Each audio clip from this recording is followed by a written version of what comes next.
Hello there, and welcome to The Tired Thinker, where the mind drifts gently through impossible questions and thought takes its time. Tonight's quiet exploration is a little stranger than usual.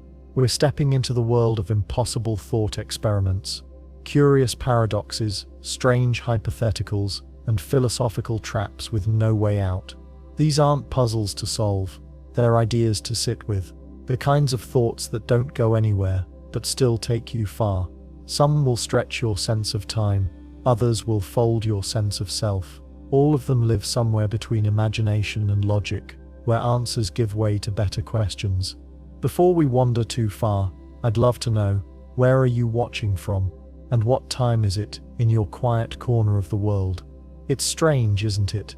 A video about impossibility, and here we are, connected by something as ordinary as a screen, sharing a moment in a world that still mostly makes sense. If you find this kind of slow thinking restful, or if you're just here to let your thoughts breathe for a while, I'd be grateful if you liked the video, or gently subscribed. It helps this little channel reach others who might need a softer place to wander to. Now, let's begin. You wake up, and something feels slightly off. You reach for your toothbrush with your right hand, but it's not where you expect. The mirror over the sink shows your reflection, yet the face staring back seems subtly wrong. The bathroom looks the same, but nothing feels quite in place. This isn't just a mirrored room, it's a universe where left and right are fully inverted, including your own brain. Everything in this universe is a perfect mirror image of what we consider normal. Spiral staircases twist in the opposite direction. Doorknobs are on the other side. Written language flows from right to left. Your heart beats on the right side of your chest. Even the molecules in your body are flipped. The DNA in your cells winds in the opposite direction, and proteins fold in reversed patterns. These changes reach all the way down to the atomic level. But would you notice? The short answer is no. If you were born and raised in this mirror universe, everything would feel natural. You'd write from right to left without thinking. You'd reach for things in mirrored positions because your motor memory developed that way. You'd speak, walk, eat, and move as you always have, because always would mean growing up in the mirrored world. The brain plays a key role here. In our universe, the left hemisphere usually handles language, and the right controls spatial awareness. It also crosses over. Your left brain controls the right side of your body. In a fully mirrored universe, your brain would develop with this structure reversed. The right hemisphere would take over the tasks the left once handled, but you'd never know, because the functions would still work. Your behaviors would stay consistent, only mirrored. Handedness wouldn't be an issue either. If you're right-handed in our world, you'd be left-handed in the mirrored one, but it wouldn't feel different. You'd learn to use tools and write just as fluently. Since the entire culture is mirrored, no one would call it left or right-handedness, it would just be handedness. Language adds another layer. In this mirrored world, every book, sign and screen shows text in the reversed direction, but you read it without a second thought because your brain learned that script from birth. A stop sign still means stop, even if the letters run the other way. You never have a reason to compare it to another standard. It simply is what it is. Take chemistry as a case. In our world, most biological amino acids are left-handed. In the mirrored universe, they'd be right-handed. This change matters. A person from our universe couldn't survive in the mirrored one.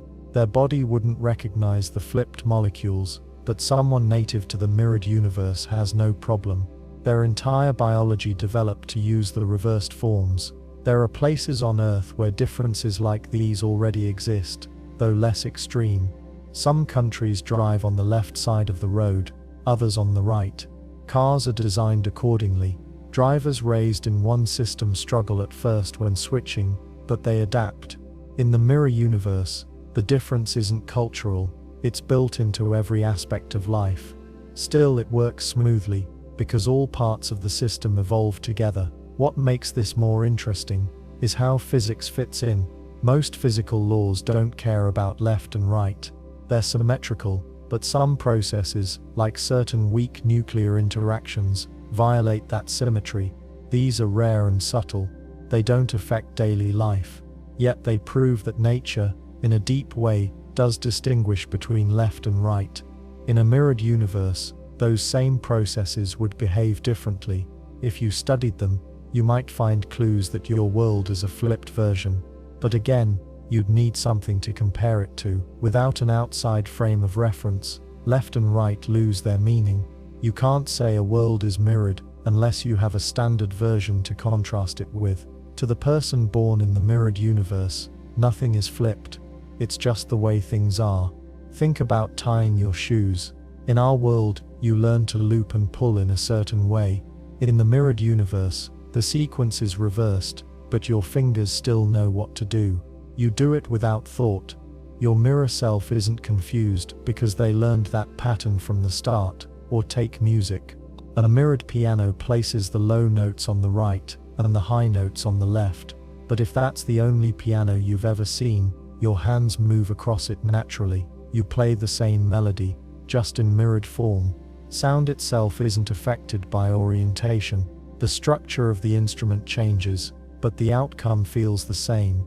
Now picture meeting someone from our world. You both raise your dominant hand to wave, opposite hands. You speak the same words, but your scripts run in reverse. Your gestures mirror one another perfectly. To each of you, the other appears flipped. Each thinks they are normal. This meeting reveals something important. Orientation depends on perspective. This thought experiment presses against how we define reality. We often assume that certain things like left and right are absolute, but they're not. They're shaped by how our bodies and environments relate. They emerge from interaction. When the whole system mirrors from molecules to minds, there's no error, no confusion, it just works. Even your sense of self adjusts. If your entire brain and body are mirrored, your internal map of the world adapts too. The brain doesn't care which side controls what. It cares that functions connect and operate smoothly. With no external standard, the brain builds its own. This challenges the idea that there's a fixed direction to the universe. It shows that many things we think of as facts are actually relationships. They hold meaning only because we assign it. Change the frame, and the meaning shifts with it. So you wouldn't notice the mirror, not unless you could compare it to the original. And without that reference, the mirrored world is just another way the universe might work. An omniscient being says, "I don't know this sentence is true." The sentence looks simple, but it hides a deep paradox. The being is supposed to know everything. That means if something is true, the being knows it. But in this sentence, the being claims not to know whether the sentence is true. If the sentence is true, then the being doesn't know it's true, which breaks the definition of omniscience. If the sentence is false, then the being does know it's true, which again breaks the logic. Either way, the system fails. This problem comes from a mix of two difficult ideas. One is omniscience, knowing everything that can be known. The other is self-reference, which often leads to paradox. The liar paradox is a classic case. It's the sentence, "This sentence is false." If it's true, then it must be false. If it's false, then it must be true. It loops back on itself and creates a contradiction. Now replace truth with knowledge. Instead of a sentence that talks about its own truth, we have one that talks about what is known about itself. That extra layer about knowing rather than being true changes the problem, but keeps the core issue. When a being that claims full knowledge says it doesn't know whether something is true, and that something is the sentence it just said, it creates a loop that can't resolve. Let's break it down in simpler steps. If an ordinary person says, "I don't know this sentence is true," there's no paradox. People often don't know things, and people say confused or unclear things all the time. But if the speaker is omniscient, knows all truths, then any true statement must already be known to them. So when they say they don't know something, either they are wrong, or the statement isn't true. But if it's not true, then it might be false. And if it's false, then the being does know it's true. We're back in the same loop. Let's try a scenario. Picture a godlike entity, a being with perfect knowledge of everything that can be known. One day, a philosopher walks up and asks, Do you know if the sentence "you don't know this sentence is true" is true? The being thinks for a moment and says, "I don't know this sentence is true." That's where the trouble starts. If the being is honest and doesn't know whether the sentence is true, then the sentence is true, but the being didn't know it. That means the being isn't omniscient. If the sentence isn't true, then the being must know it's not true, and must know the sentence is false, which again contradicts what the being just said. This kind of loop exposes a flaw, not just in the concept of the sentence, but in the idea of complete knowledge. When knowledge turns back on itself, when it tries to grasp statements about its own limits, it stumbles, just like a camera trying to take a picture of itself directly, or a dictionary trying to define itself using only its own words. The structure collapses inward. In logic, this kind of failure isn't rare. Gödel's incompleteness theorems are one example. Gödel showed that in any system of logic strong enough to describe basic arithmetic, there are statements that are true but can't be proven within the system. These are called undecidable statements. They can't be solved from inside the system. This paradox about the all-knowing liar feels similar. It creates a case where knowing everything breaks down when knowledge points back at itself. You could also compare it to trying to draw a perfect map of the world that includes itself. To draw the map, you must include the map inside the map, but that map must also include itself, and so on. The task becomes impossible because of the infinite loop. The same problem happens here.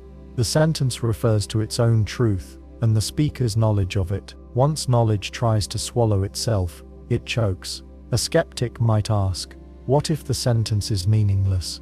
What if it's just nonsense dressed up in words? That's possible, but it doesn't help. Even if we call the sentence meaningless, the fact that the omniscient being utters it, and seems confused by it, still raises a problem. If the sentence means nothing, the being should know that. It should dismiss it outright. But if it speaks the sentence, and attaches doubt to its truth, it treats it like it has meaning. That makes the paradox unavoidable. Some try to solve the problem by limiting what omniscience covers. They say an omniscient being knows all truths that can be known. Maybe this sentence isn't knowable. It sits outside the bounds of knowledge. But then we face another issue. If the being says it doesn't know whether the sentence is true, and that's a fact, then we've just added a new truth that the being doesn't know, breaking omniscience again. Others suggest that omniscience should exclude self-referential truths. But this is a patch, not a fix. If an all-knowing being can't handle sentences about its own knowledge, then there's a hole in the idea of perfect knowledge. What else might it not be able to know? Where do we draw the line? Once you start carving out exceptions, the concept of omniscience weakens. Even human minds deal with this problem on a small scale. Think about a person saying, "I'll never believe anything I say." If they believe that sentence, they've already broken it. If they don't believe it, then maybe they should. It's a strange kind of loop where meaning, belief and knowledge twist around each other and won't stay straight. In this paradox, knowledge doesn't collapse because the sentence is too complex or hidden. It collapses because the sentence reflects on itself. It's like a hall of mirrors where each image contains the next one, and each next one loops back to the start. Omniscience seems strong, able to cover all facts, but when the facts include knowledge of knowledge, cracks appear. This creates a strange tension. The more a being knows, the more pressure there is when knowledge turns inward. Full knowledge might be safe when it's outward-looking, covering stars, atoms and events, but when it starts to include the facts about itself, especially uncertain or looping facts, it begins to falter. So when the all-knowing being says, "I don't know this sentence is true," it tells us something isn't working. Either the being isn't all-knowing, or the sentence isn't a proper one, or maybe knowledge itself has limits that no being, not even an infinite one, can break. A being dies and is brought back to life. The body returns in perfect form. The brain functions as before, but every memory is gone. There is no trace of the previous life. This happens not once, not twice, but an infinite number of times. Each time the being lives, dies, and returns again. always with a clean slate. No memories, no sense of history, just a new start, every time. Now the question comes forward. Is this being immortal? At first glance, the answer seems simple. If something keeps returning after death, then it never stays dead. That sounds like immortality. But the memory wipe changes the picture. Without memory, each version of the being doesn't know it lived before. It doesn't learn from the past. It doesn't feel the effects of past decisions. It starts fresh, over and over, like a machine rebooting. The same hardware, but a new user each time. Think about what makes a person who they are. It's not just their body or the way they move.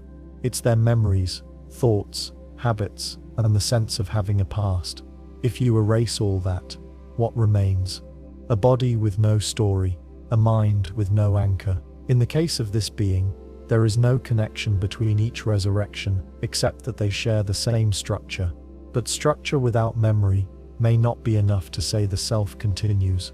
Imagine someone named Lyra, who dies at the age of 40. She is brought back immediately, looking the same, acting the same, but she doesn't know her name.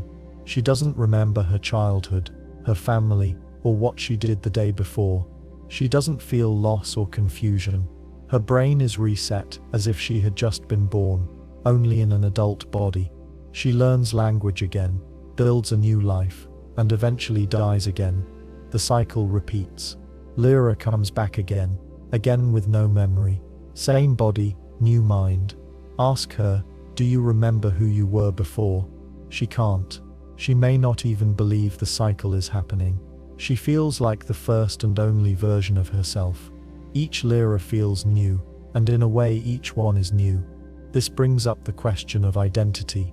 What makes someone the same person over time? In philosophy, some say continuity of memory is the key. If you can remember your past, even in pieces, then you are the same person. Others say identity comes from the body, or the pattern of the brain. In this case, memory is gone, but the brain and body stay the same. So by some definitions, the being is the same. By others, it's not. Let's try a simpler example. Think of a computer that shuts down and boots back up. All files are deleted each time. The software is reinstalled from scratch. It looks the same, works the same, but has no record of past runs. Would you say this is the same computer as before? Physically, yes, but in terms of data and behavior, no. It doesn't retain anything. It learns nothing. It doesn't evolve. Now think of a person under anesthesia. They go to sleep and wake up with no memory of the surgery. But their sense of self stays intact because the loss is brief and tied to an outside cause. The gap in memory has a reason, but in the infinite resurrection loop, the loss isn't brief. It happens every time. The being never gets to build a self across time. Each new life is sealed off from the last. Suppose someone else watches the cycle. They see the being die and return again and again. From the outside, it looks like the same person. The face is the same, the voice, the habits, the walk, identical. But as soon as they speak, the difference becomes clear. This version doesn't know anything from before. They have no link to the past, no understanding of the repetition. From the outside, the being looks immortal. From the inside, they feel mortal. Each version lives a full life, then ends.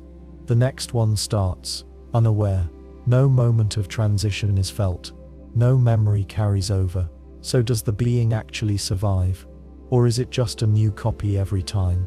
There's a thought experiment called the ship of Theseus. If you replace each part of a ship over time, is it still the same ship? This case is similar but reversed. The parts stay the same, but the content, the memories, the experiences, are wiped clean. It raises a different question. If everything inside changes, does the container still count as the same self? Another way to frame it is through cloning. If someone made an exact clone of you, same DNA, same body, but without your memories, would that clone be you? Most people would say no. It might look like you, talk like you, but it wouldn't know who you were. In the resurrection loop, that happens each time. It's like making a fresh clone after every death. Even if the body is the same, the person inside doesn't carry forward. There's no growth, no sense of time, no history. The being lives many lives, but never accumulates anything. There's no regret, no joy in remembering, no fear of repetition. Each life begins in a vacuum and ends in silence. If someone told you that you had already lived 1,000 lives, but had forgotten every one, would it matter? You might feel curious or disturbed, but you wouldn't feel like you had lived before. The claim wouldn't affect your sense of self. You are you. Now, with your current memories. That's all you know. That's all you can know. So in the case of the infinite resurrection loop, the being exists again and again, but without memory. It may not be right to call that true immortality. Immortality usually means more than repeated existence. It means survival of the self. It means holding on to what you've been. In this loop, that thread is broken every time. If the being can't remember its past, can't feel its own continuity, and can't carry anything forward, is it truly alive forever? Or is it just a series of short lives wearing the same skin? Without memory, each resurrection creates a new self in an old shell. And if each self begins from zero, can any of them claim to be the same as the one before? The outside world might say yes, but the being inside might say no, if it could remember enough to answer. Two people sit across from each other. Their names are Anna and Ben. They've agreed to take part in a strange experiment. The idea is simple. Their minds, everything that makes them who they are, will swap bodies. Anna will move into Ben's body, and Ben will move into Anna's. But the swap doesn't happen all at once. It includes a delay of exactly 10 seconds. During that delay, something strange happens. Something no one expected. The setup is clean. Each person lies in a chair. A machine monitors their brain states and prepares to transfer all conscious thought and self-awareness. The swap begins at time 0. The machine starts copying Anna's mind into Ben's brain, and Ben's mind into Anna's brain. But the actual switch completes at the 10-second mark. Now the question comes forward. What happens during those 10 seconds? Does Anna remain in her own body the whole time, and then suddenly appear in Ben's body at second 10? Or does her mind start drifting into Ben's body in pieces, forming a half Anna in each place? Does she experience anything at all during that delay, or is there a gap in consciousness? And what about Ben? Does he feel like he's fading out? Does he wake up in Anna's body feeling as if nothing happened, or as if 10 seconds are missing? Let's go back to the first few seconds. At time 0, Anna still feels like herself. She's in her body. She blinks, breathes, looks around. Same with Ben. But by second 3, the process is underway. If the swap is not instant, does that mean there's a moment when Anna is partly in both bodies?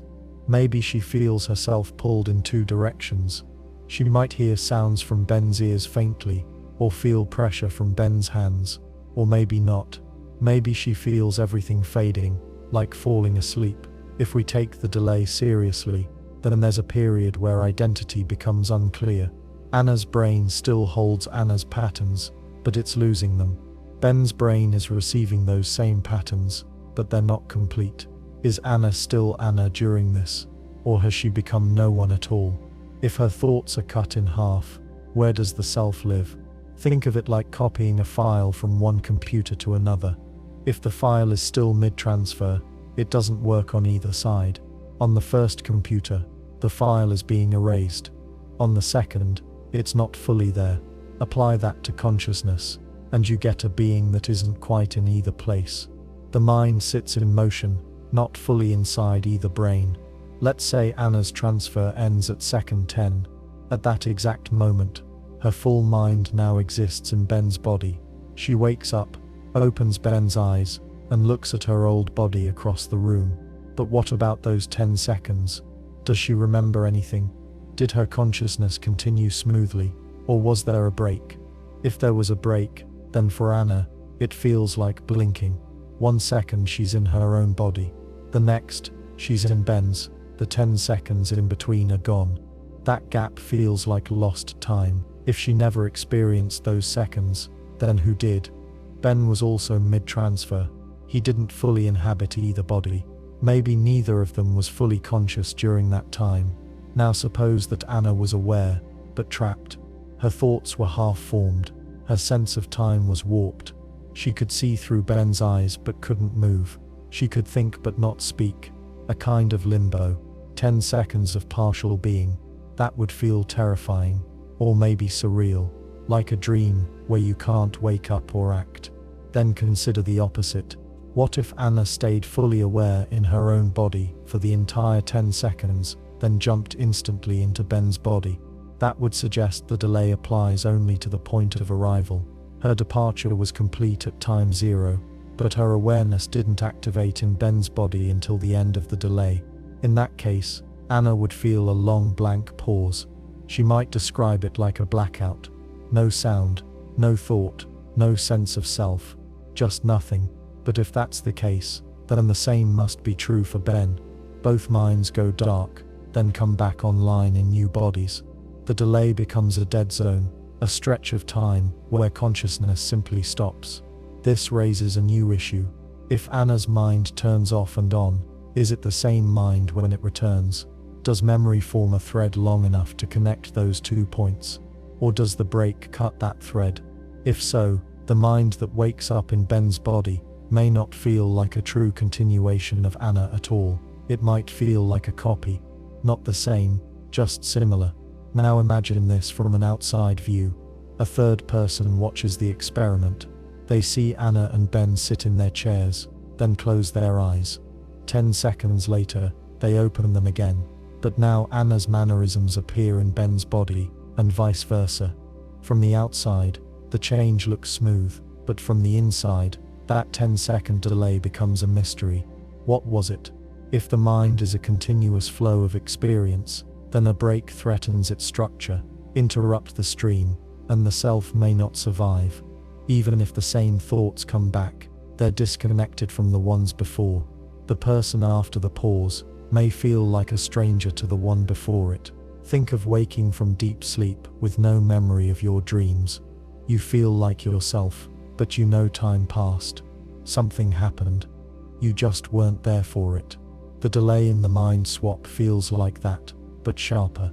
Time passed, but without you. You stopped existing for 10 seconds. Then you returned, in a new body, with the same name and memories, but missing a piece. So who experiences what during the delay? The answer may be no one. Consciousness doesn't stretch halfway across brains. It doesn't exist in fragments. If it can't be fully present, maybe it isn't present at all, or maybe the delay is a form of transition, a brief state of disassembly, like a wave pulling away from shore before it crashes again. Consciousness fades from one place, travels unseen, then reappears somewhere else. If so, then the self becomes a pattern, not a thing, but a process. A wave that breaks, reforms, and moves again. The mind swap with delay shows how fragile identity can be. 10 seconds may seem short, but if they cut the thread of self, they change everything. They show that time isn't just a container for life, it's part of what makes life feel like a single path. Remove the path, and the self loses its ground. What wakes up may look like you, speak like you, and remember what you remember, but during the delay, it wasn't you at all. You live in a world where rules seem clear. Help others. Tell the truth. Do no harm. You've been taught these values since childhood. They shape your choices. You hold the door open for strangers. You donate when you can. You try to be kind even when it's hard. You believe you're doing the right thing. Then one day, a message appears. It could be a dream, a broadcast, or a voice in your head. It says this: your world is a simulation. Everything you see is artificial, but the twist is not that you're simulated. It's that the simulation is a test. You assumed the test was about being good, but it's not. The test is about disobedience. If you follow the moral code you were given, the creators will punish you. If you reject it, if you rebel, you pass. Now, every choice feels different. A man drops his wallet. You used to pick it up and return it. That felt right. But now you wonder, is that what they want you to do? If you hand it back, are you failing the test? If you keep it, do you win? This changes everything. Acts that once felt clear, now come with doubt. Is kindness just a trap? Is honesty the wrong answer? You start questioning every rule, but the bigger problem is this: you don't know if the message is true. Maybe the voice lied. Maybe it's part of the test. Or maybe it's random noise. Still, you can't ignore it. You begin to see patterns. People who follow the rules suffer. They get sick, lose jobs, or face random tragedies. People who cheat, lie, and exploit others seem to thrive. You always chalked it up to bad luck or unfair systems. Now you wonder if it's deliberate. Maybe the simulator rewards disobedience. Let's say you accept the message. You decide the test is real. What now? You face a new problem. If you start acting badly just to win, are you really rebelling, or are you following a new rule? If the test is rebellion, and you rebel because they told you to, are you still rebelling, or are you obeying a hidden command? This is the paradox. Any action you take could be either moral or immoral, depending on the hidden rules. If you feed the hungry, you might be punished for obeying. If you refuse to help, you might pass the test.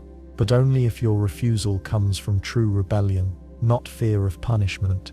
The difference lies not in what you do, but in why you do it. And the problem is, your reasons are invisible to the system, unless it can read your thoughts. So you try to outthink the test. You say, I will act morally, but with a rebellious heart, or I will act immorally, but only to resist control. But this leads nowhere. You become trapped in your own mind. Each action splits into layers: the surface act, the motive behind the motive. You start to lose track of what you believe. You meet someone who has heard the same message. They've chosen a path. They steal, lie, and hurt people. They say it's the only way to be free. You ask if they feel guilt. They say no. They say guilt is part of the trap. Morality is bait. The only real good is resistance. But something about them feels hollow. They act with no care. They trust no one. You see them push someone down in the street and walk away. You think, is this the kind of person the simulator rewards? If so, do I want to pass the test? Then another thought hits you. Maybe the punishment isn't for moral behavior itself. Maybe it's for blind obedience. If you follow rules without thinking, maybe you fail. But if you choose moral action, even knowing it may bring harm, maybe you pass. The test might not be about morality or rebellion, but awareness. Now your choices matter again, not because of outcomes, but because of reflection. You give food to someone, not because it's the rule, but because you choose to. You speak kindly, not because it's expected, but because it reflects your own values. You take responsibility for your acts, whether the simulator punishes or not. But this still doesn't solve the core problem. The message claimed the system will punish good behavior. So if you do good things, and bad things happen to you, is that proof, or just confirmation bias? If you do bad things and succeed, is that reward, or coincidence? Suppose you decide to test the theory. You act selfishly for a week. You lie at work, ignore a friend in need, and take credit for someone else's effort. Nothing bad happens. You get a raise. People praise you. You feel uneasy. You didn't feel like yourself, but your life got better, or so it seems. Then you switch back. You return a stranger's lost phone. You give time to someone in pain. That week, your car breaks down. You catch a cold. Your landlord raises the rent. You think, is this proof, or is it random chance? The simulator doesn't speak. The voice doesn't return. You're left with doubt. You begin to live in a state of double awareness. You act as though your world is real, but part of you always wonders, is this the test? Are the rules real or fake? You become careful in ways you weren't before. You weigh motives. You question feelings. You hesitate in moments that once felt simple. Someone asks you, why did you do that? And you pause, not because you're unsure of your values, but because you're unsure which layer of the game you're in. If the simulator punishes moral acts, but you do them anyway, then maybe you are truly free. If you only do good because you expect reward, then you're still a subject of the test. But if you act without fear or hope, if you do good knowing you may suffer, maybe that breaks the system, or maybe it proves you've already lost. The message said rebellion is the test, but rebellion against what? The rules, the structure, your own habits. Maybe the real test is whether you live with integrity when integrity costs something, or maybe that's just another trap. In the end, you don't know. That's the hardest part. You can't prove the simulator exists. You can't be sure what actions lead to what outcomes. All you can do is choose, not with certainty, but with care. Not because it's safe, but because it's what you believe, even if belief itself is part of the puzzle. You sit alone and think of a sentence. You know what it means, but the sentence isn't in any known language. You didn't learn it. No one ever spoke it. No one wrote it. It came to you in silence. It flows in your mind in sounds or shapes that feel structured, but they belong to no grammar, no dictionary, no shared rule. Still, to you, it holds meaning. It says something. It's a full thought. Now ask, did that sentence exist? If existence means physical presence, then no, it never left your head. If it means social recognition, then no one can confirm or deny it. If it means inner experience, then it did exist, but only to you. The sentence raises a deeper question. Does thought shape language, or does language shape thought? And can meaning live in a form that no one else can reach? Most people think in words.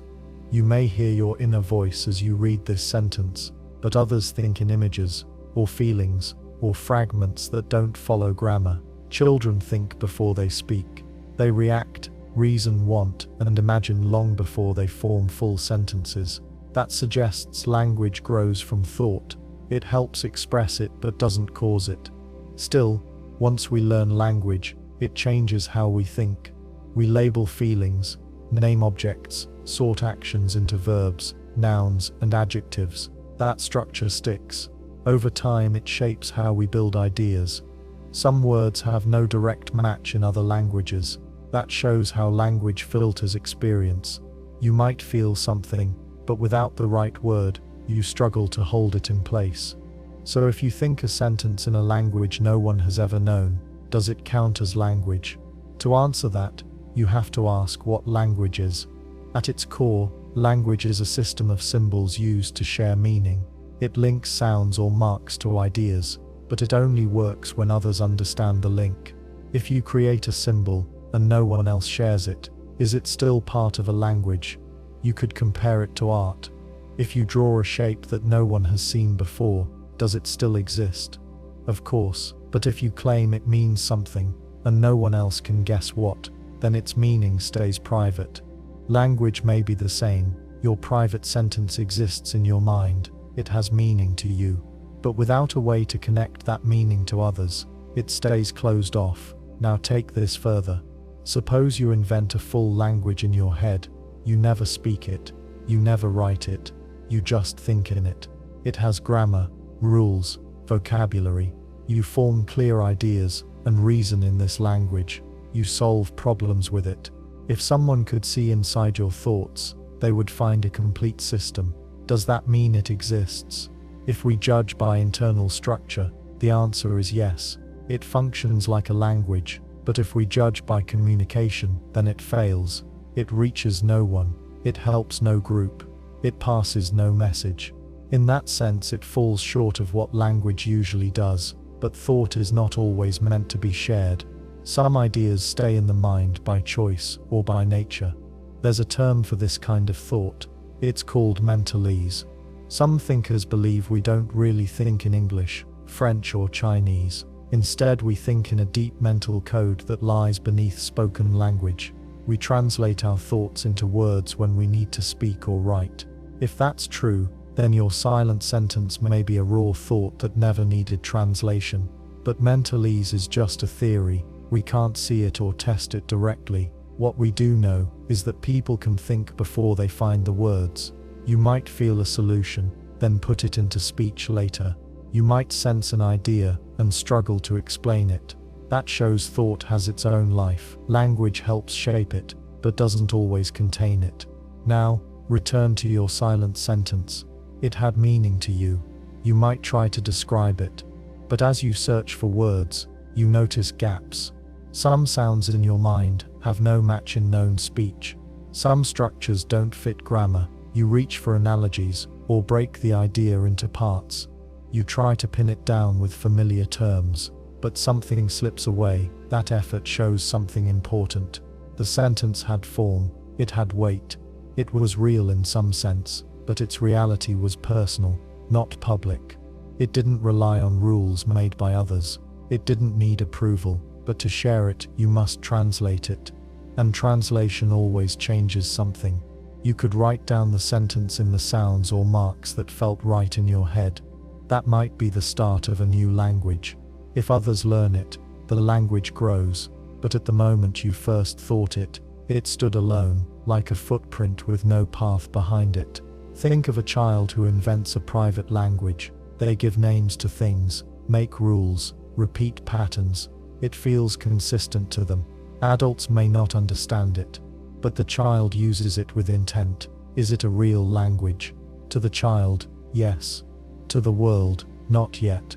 Or think of someone who has a stroke and loses access to language. They still feel pain, joy, fear. They recognize faces, notice time pass, plan small actions. Their inner world continues. That shows that thought doesn't disappear when words do.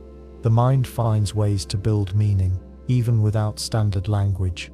In your case, the sentence lives in silence. No one hears it. No one sees it. But it moved through your mind. It had shape. It made sense to you. If existence means anything at all, inside your own head, then yes, it existed. If existence means agreement, sharing, or proof, then no, it didn't. That gap between private and shared meaning is where the paradox lives. Thought feels real while you think it. It shapes how you act, how you see, how you decide. But once it's gone, can you prove it was ever there? And if it stays forever unspoken, was it ever part of language, or just a spark that passed through the dark without touching anything else? You stand at a crossroads and make a decision. In that moment, the universe splits. One version of you turns left, another turns right. This is the idea behind the many worlds interpretation of quantum mechanics. Every possible outcome becomes real.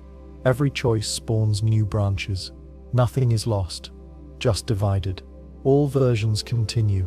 Now consider a different kind of choice, one that creates a problem for this structure. What if you make a decision that, by its nature, cannot be mirrored? A choice so specific and so absolute that no opposite version could exist without breaking the logic of the whole system. In this case, what happens? Suppose you say, "In no possible universe will I ever say this exact sentence." The sentence refers to itself. By saying it, you prove it false. But the deeper problem comes when you think about it in a multiverse. If in this universe you say the sentence, then some other universe should exist where you don't say it. That's how the system works. All options play out, but here's the catch. The sentence blocks that. It says it will never happen anywhere. It shuts down the alternative. If the multiverse needs all paths to stay open, this kind of choice seems to close a door that's supposed to stay open. That creates a veto, a contradiction, a fork that refuses to fork. This may sound like a trick of language, but it touches a deeper issue. The multiverse assumes that the world branches at every quantum event. A particle spins up in one universe, down in another. A coin lands heads here, tails there. It works because each path is self-contained. No branch stops the other from forming. But what if a choice collapses that balance? Imagine a simple scenario. You flip a switch labeled yes or no. If you choose yes, the universe splits. One copy for yes, one for no. No problem. Now change the switch. It says, choose no, and erase all universes where you chose yes. Now the yes path must still happen somewhere. or else the rule of branching breaks. But the no path says that can't happen. One path demands the other not exist. The system can't hold both. Take it further. Say you decide to build a machine that sends a signal to all versions of yourself in other universes. The signal says, if you receive this message, destroy it. Do not allow this message to exist in your universe. But that very act proves the message does exist. The instruction negates itself. If even one version of you builds the machine, then in some universes the message appears, and the machine's goal fails. The contradiction spreads. This kind of choice bends the rules of the multiverse model. Normally, all outcomes coexist peacefully. Your success in one world doesn't block your failure in another. But if a choice carries a condition that denies its opposite, then the system meets a wall. It can't support both sides without tearing the structure. Now imagine a decision that includes this clause. Only this decision is valid across all universes. This isn't a normal preference. It demands exclusivity in a system based on coexistence. For example, you might decide, in every universe, I will eat the same lunch. That means no branching on lunch choices. But the multiverse demands all possible lunches exist. You can't both allow infinite variety and block variation. This creates what you could call a veto choice. It's a decision that blocks all other versions of itself. If even one such decision occurs, and the multiverse is real, it creates a logical paradox. The veto prevents the branching that gives the multiverse its shape. So what happens when you make a veto choice? Either the multiverse ignores you and splits anyway, violating your condition, or the system halts, refusing to branch. If it halts, that implies some choices have the power to stop reality from splitting. That introduces hierarchy. Some actions then have more weight than others. That breaks the even spread of possibilities that defines the multiverse. Another way to think about it is through logic games. Say you write a rule. This statement has no mirror. In a multiverse there should be another version of you who writes. This statement does have a mirror. That would keep balance. But your first statement forbids that. If you're right, the multiverse can't form the second version. If you're wrong, your own universe breaks. Either way, the contradiction shows up. This isn't just about language tricks. In theory, physical actions could work the same way. Imagine creating a particle that, by its structure, cancels its own counterparts. It exists only if no version of it exists anywhere else. If you build it, the multiverse must stop itself from duplicating it. But the whole idea of branching depends on duplication. If you find a particle that can only exist once, you found something that can't be part of the multiverse. It refuses to split. That leads to a strange possibility. Maybe not every decision leads to a new branch. Maybe some choices collapse potential, rather than expand it. Instead of dividing the path, they erase options. These choices would act like walls in the quantum system. They cut off directions of reality, instead of opening them. But if that's true, the multiverse model needs more rules about which decisions can split, and which can't. Now think of free will. In a multiverse, every possible decision plays out somewhere. So the idea of choice becomes weak. You're not really choosing. Every version of you follows every path, but a veto choice brings free will back. It says this decision matters so much. It stops the universe from branching. It blocks the future you didn't choose. That's closer to the kind of choice people think they have. One that shapes reality, not just selects a path among many. But the problem remains. The system either breaks or bends. Either the multiverse keeps branching in defiance of your veto, which makes your choice meaningless, or it stops branching, which makes your choice too powerful. Neither fits the clean model of infinite, equal universes. So a veto decision doesn't just raise questions about physics. It challenges the very logic that holds the multiverse together. It asks whether reality can handle a choice that refuses all alternatives. And if it can't, maybe not all choices are allowed. Maybe some choices by their very nature can't happen at all. Not because they're unlikely, but because the system behind everything has to avoid contradiction. And if that's true, then you don't just live in a multiverse of all things. You live in a multiverse where some things are too strong to exist, even if you try to choose them. There is a number. You don't know its digits, and no formula can describe it. No proof can confirm its exact value. Yet this number exists, not just as an idea, but as something with a fixed identity. What makes it strange is how it defines itself. It says, in effect, I am the number that fits the rule that no mathematical rule can describe me. It refers to itself, and it does so in a way that blocks any known method from pinning it down. This sounds like a trick, but it builds on real problems in math and logic. In the early 20th century, mathematicians believed they could formalize all of mathematics. Every truth would come from a fixed set of rules. But Kurt Gödel proved that dream wrong. He showed that any system strong enough to describe arithmetic would contain true statements it couldn't prove. These are undecedable truths. They are real, but unreachable. Now think about applying that idea not to sentences, but to numbers. Can a number be real if you can't define it with rules? At first it seems like the answer is no.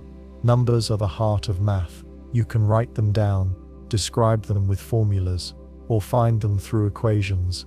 Even if a number has no exact decimal form, like pi or the square root of 2, you can still describe it clearly. But what if a number lies beyond all that? Picture a list of all rules that define numbers. Each rule might describe a function, an algorithm, or a way to compute a value.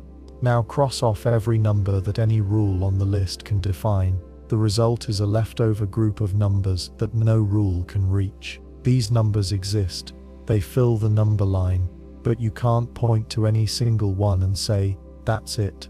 They're like stars beyond the edge of a map. You know they're there, but you can't name them. Now ask, can any of those unreachable numbers define themselves? Can one of them say, I'm the first number that can't be described? If it can, then that sentence becomes a rule, and now the number is defined by the fact that no other rule can define it. But that creates a loop. The act of saying it can't be described is itself a form of description, and that breaks the very rule it tries to follow. This is the paradox. The number refers to itself, but in doing so, it steps into a space where no rules apply. If you try to write the rule that defines it, you give it shape, and that destroys its special status. If you refuse to describe it, you can't refer to it at all. It slips between the lines of math and logic. There's a related idea in computer science. Think of a program that prints a number. Some programs are short and simple, others are long and complex. The Kolmogorov complexity of a number is the length of the shortest program that can print it. Most numbers need a long program, or no program at all. Some numbers are so random that no program shorter than the number itself can describe them. Now suppose a number defines itself as the smallest number that no program shorter than 1000 characters can produce. This sounds fine, until you try to find it. If such a number exists, then the description is short, and it becomes a program. But that contradicts the rule that no short program can produce it. Again you have a loop. The number exists by not being reachable, but describing it makes it reachable. This is close to what the self-defining number does.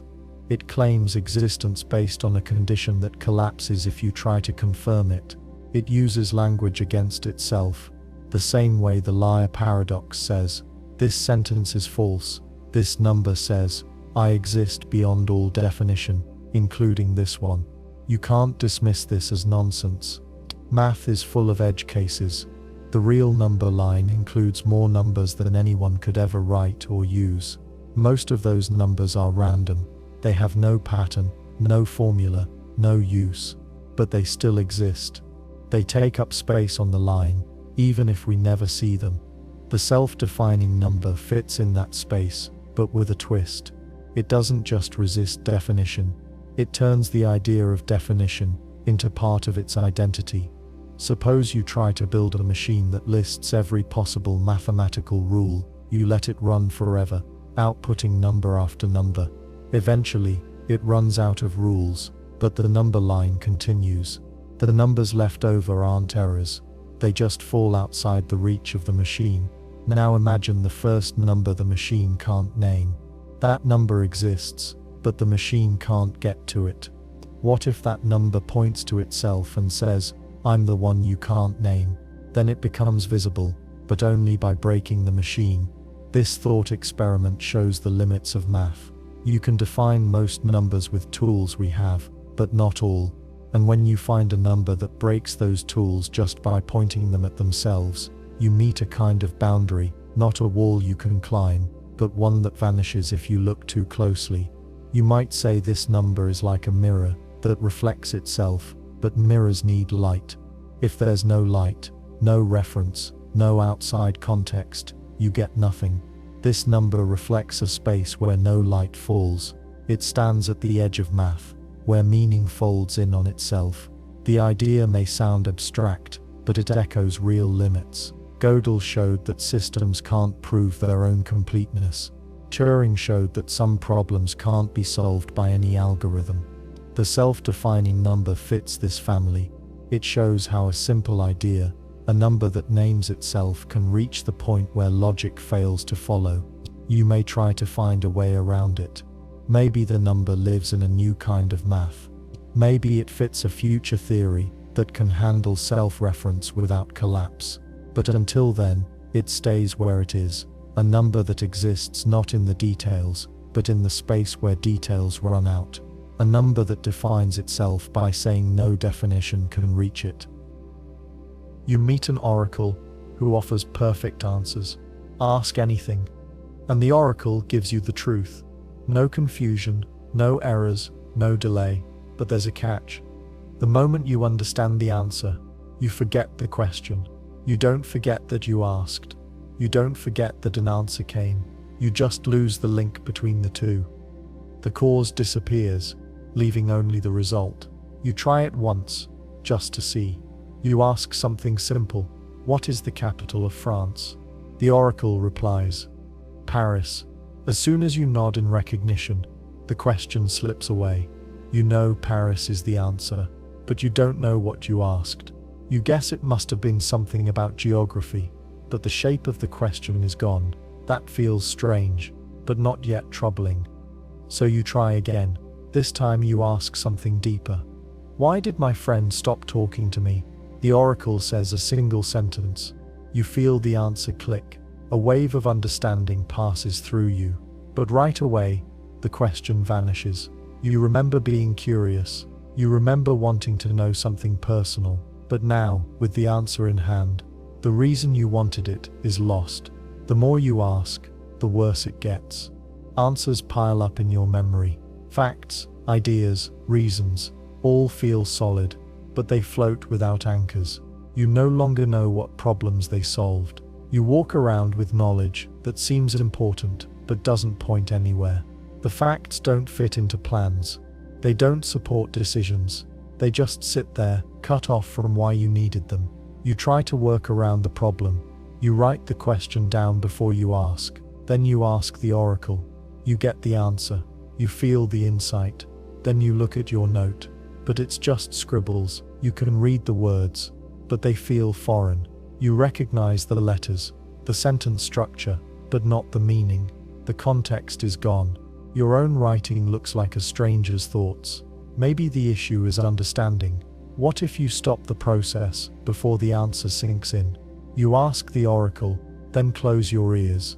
You don't listen. You record the answer and wait. You come back later. You read it slowly. The answer starts to make sense, and the question vanishes again. The link breaks the moment comprehension takes hold. It doesn't matter when or how. Understanding is the trigger. You talk to someone else who's used the oracle. They tell you they asked about physics. They say the answer explained everything, but now they can't remember the topic. They show you a sketch they made, a diagram with arrows and numbers. It looks complex, but when you ask what it means, they say they don't know. They understand the diagram, but not the question it answers. You start to wonder, what good is knowledge if you can't use it? If you don't know what problem it solves, can you trust it at all? You walk around with pieces of insight, each disconnected from purpose. You can't test them. You can't trace the path that led to them. You know things, but not why you know them. This breaks how we usually learn. We solve problems by starting with a question, finding steps, then reaching an answer. Each part depends on the one before. If the question disappears, the chain snaps. You have the end, but no beginning. You can't explain it to others. You can't check for errors. You can't even be sure the answer still matters. You try asking practical things. How can I fix my car? The oracle says something about a wire. You get the wire, make the fix, and the car works. But when someone asks how you knew what to do, you can't explain. You say, I just knew. The answer worked, but you lost the path to it. In time, this starts to change how you think. You stop asking big questions. You ask only for immediate tasks, small things, short steps. Anything bigger feels dangerous. You fear losing too much. If you ask about your life's purpose, the oracle might tell you and leave you with no idea what the question was. You might walk away feeling certain, but with no sense of direction. Some people stop using the oracle altogether. Others lean into it. They ask question after question, filling their minds with answers that make them feel smart, but they can't act on anything. They know patterns, formulas, truths, but they don't know what any of them are for. They carry knowledge like a weight with no handle. One day, you ask the oracle, why is this happening? The oracle answers. You feel the truth settle in your mind, and then the question is gone. You don't remember asking. You just stand there with a fact that seems deep but useless. It hums in your mind, like a melody with no lyrics. You try a final test. You ask what is a question that, if answered, would make the question itself disappear. The oracle responds, and in that moment, you feel something fold in your mind. A loop, a vanishing point. You forget the question, as expected, but the answer slips away too. Not just the meaning, but the whole event. Minutes pass. You're not sure what you just did. You were thinking about something, but now it's gone. The paradox is clear now. The oracle gives perfect answers, but at the cost of memory. It severs the link between curiosity and resolution. It kills questions the moment they matter most. It leaves you wiser in content, but blind in purpose. You thought knowledge was about answers, but the oracle shows that questions hold everything together. Without the question, the answer floats. It becomes noise. You can't plan, reflect, or grow. You can't argue, teach, or explain. You know, but you don't know why. And so the oracle stands in silence, ready to answer again, ready to remove the shape of your wonder and replace it with a truth that means nothing, because meaning needs memory. And without the question, there is no memory left to hold it. There is a particle in a sealed system. No one has seen it, not even the instruments built to detect the smallest trace of matter. Physicists try everything. They build more sensitive detectors, adjust the conditions, and scan the environment for signs. But the particle never appears. As far as outside observation goes, the particle might as well not exist. Yet it does exist, under one condition. It observes itself. In this setup, the particle's existence depends on self-observation. It doesn't collapse its wave function because of a camera, a scientist, or a measurement device. It collapses its wave function only through its own awareness of itself. This goes against the usual understanding of quantum mechanics. Normally, a system remains in a superposition, a spread of possibilities, until an observer forces it into a specific state. This observer can be anything capable of interaction, a sensor, a photon bounce, or a human eye, but not here.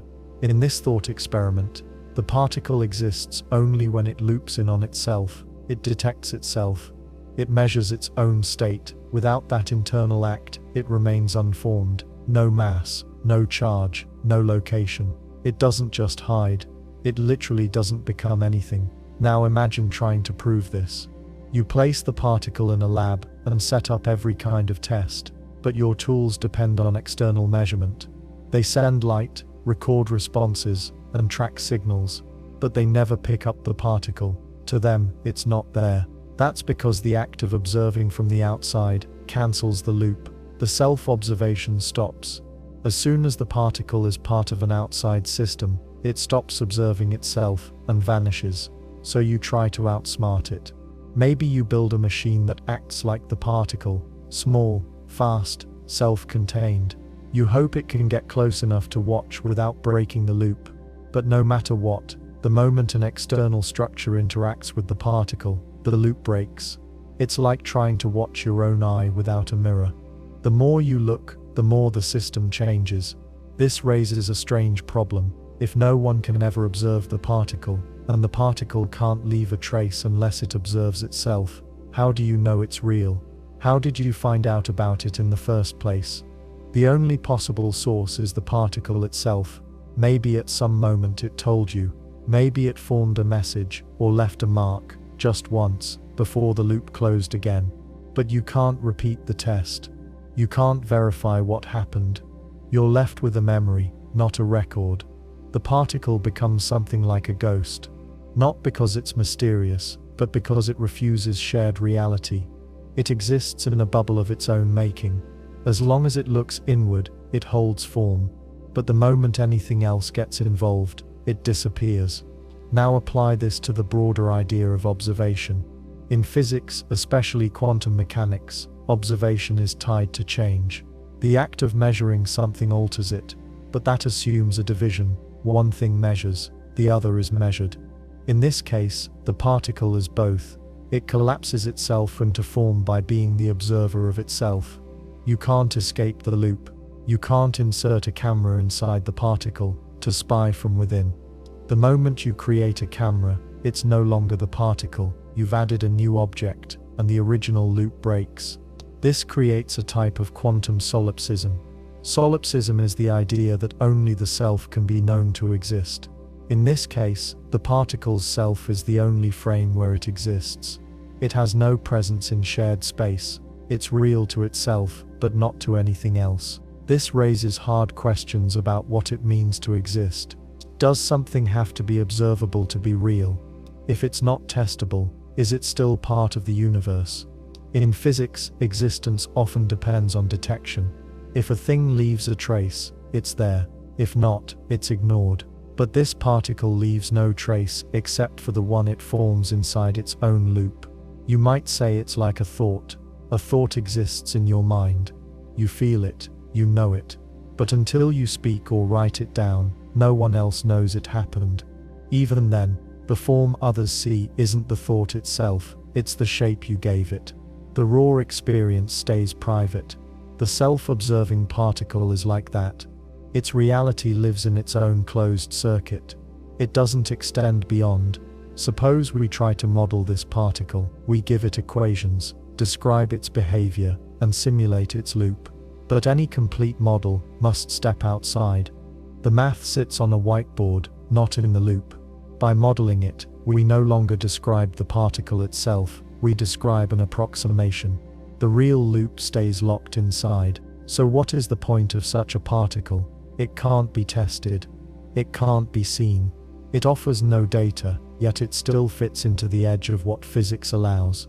It shows how strange quantum systems can get when we push observation to its limit. Now imagine an entire world made of such particles. Each one observes itself, keeps its own shape, and ignores the rest. No interaction, no feedback, no communication. To an outsider, the world is empty. But from the inside, it might feel full. Every particle sees itself, forms itself, and exists in its own mirror. That would be a universe without shared experience. A place where each point of existence stands alone. No overlap, no common ground, no verification. Every truth becomes private. No one can check your claim. No one can prove you wrong. Even if you told the truth, no one could hear it. In that sense, the self-observing particle is a warning. It shows what happens when observation becomes too narrow. When systems fold in on themselves, they stop being part of anything else. They might still exist, but they leave no trace. And a world made of untraceable things is one where certainty dies. So you're left with a single particle in a sealed box.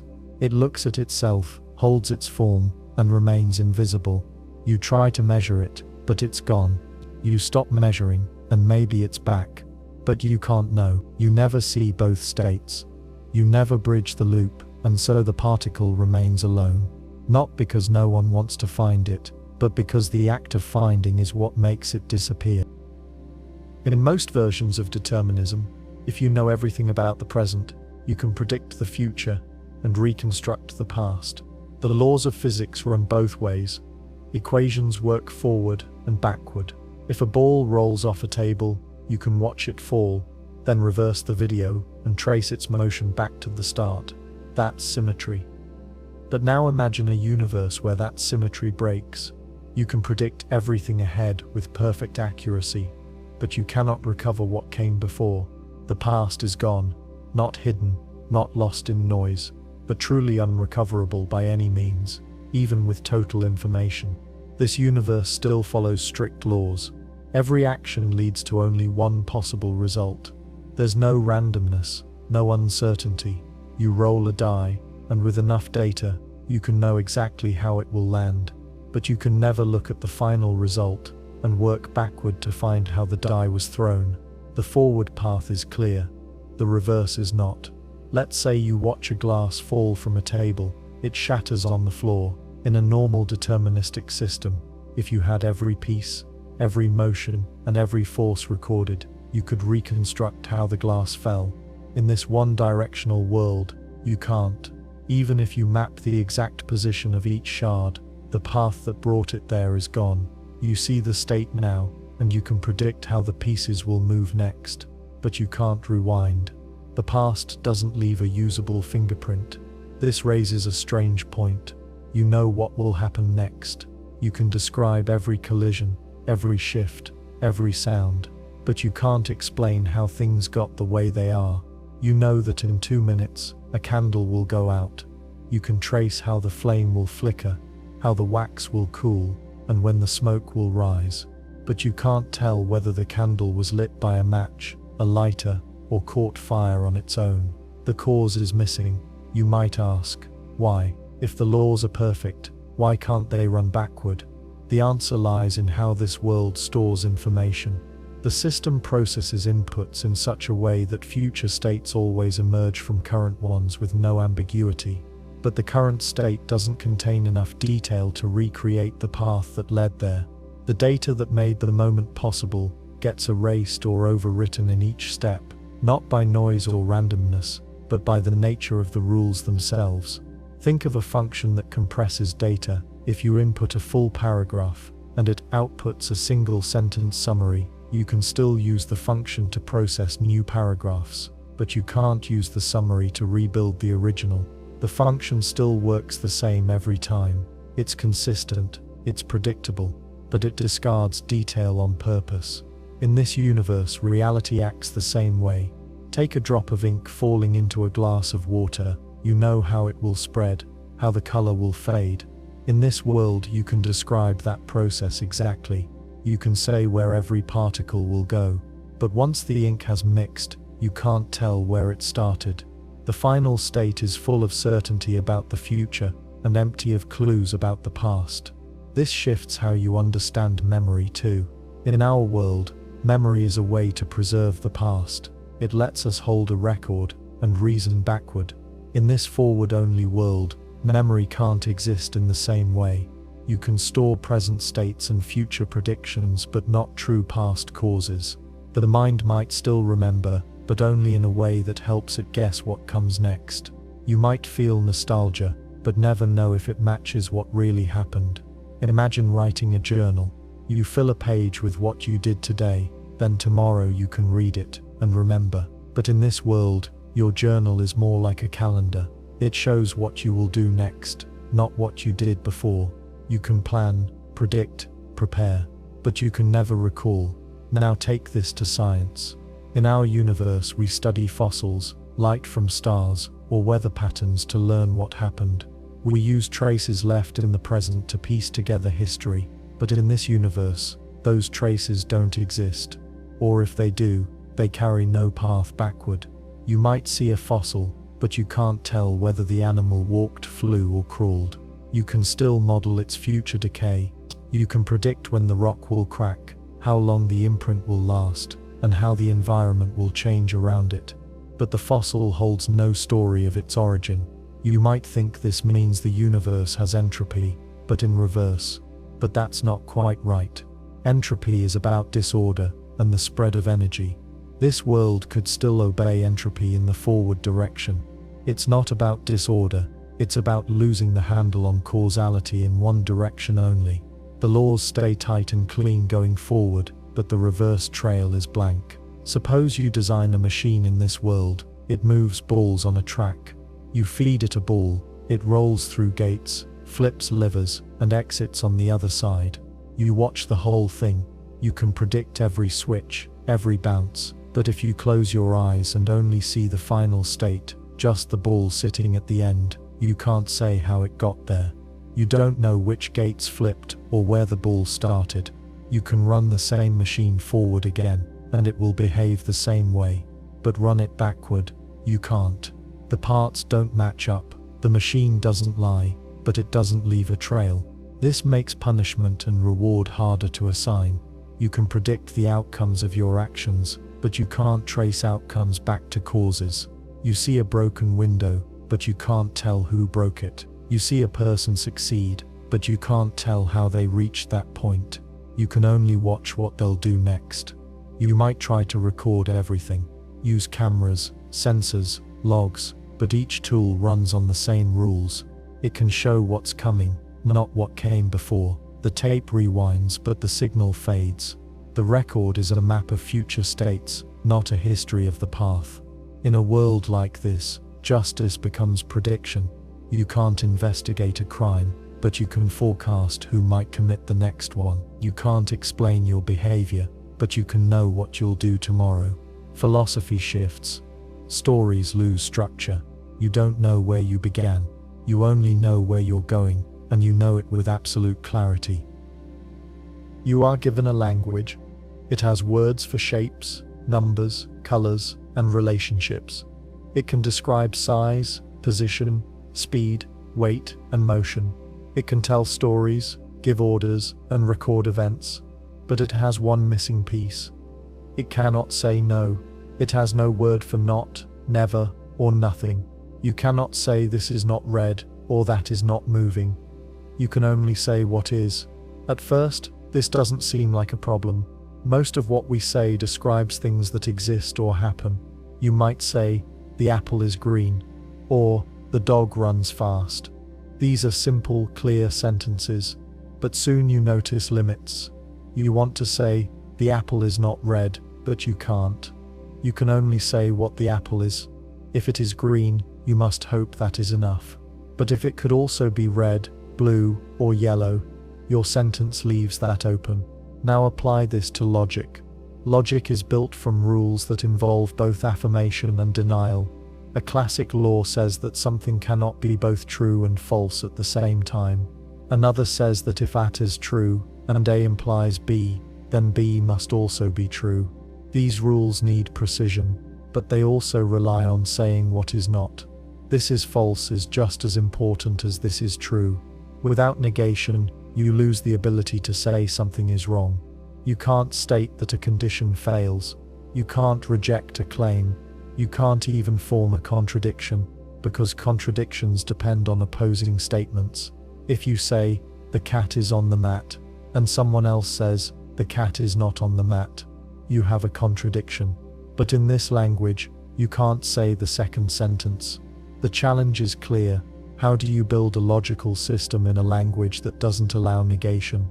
You try to work around it. Maybe you can list all the things that are. Instead of saying the apple is not red, you say, the apple is green, round, smooth, and on the table.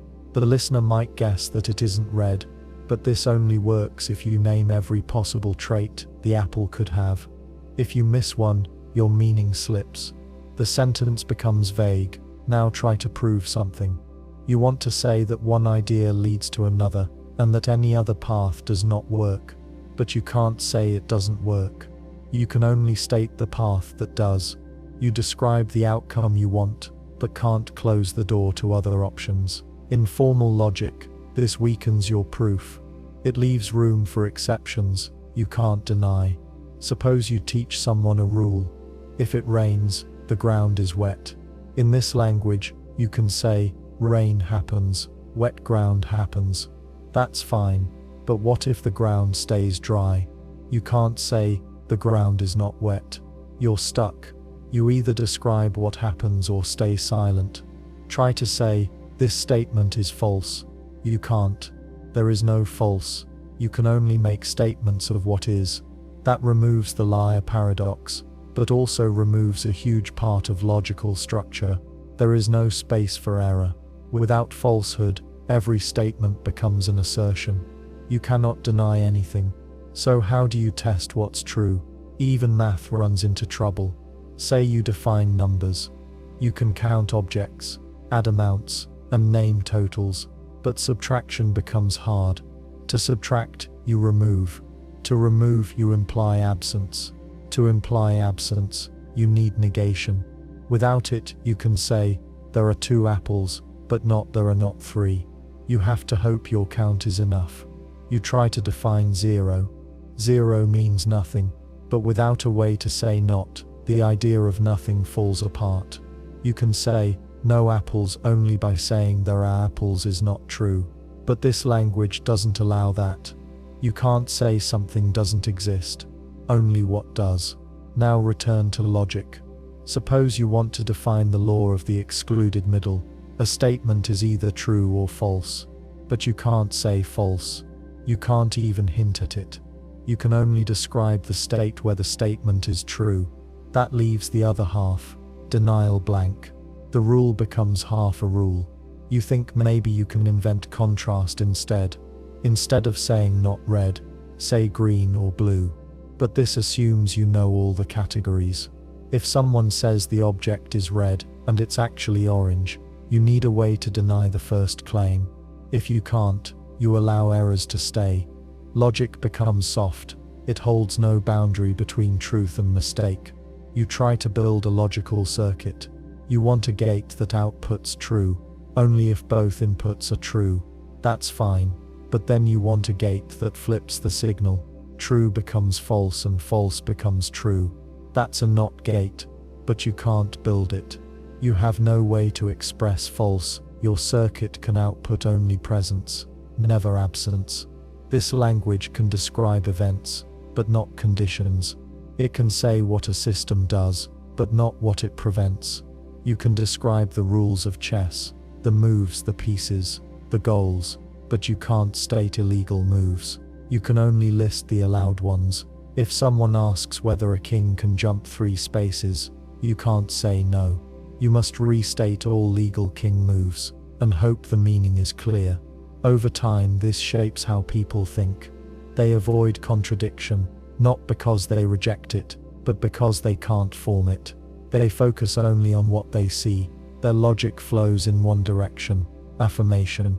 There is no debate, no refutation, no testing by failure, just statements, stacked in sequence.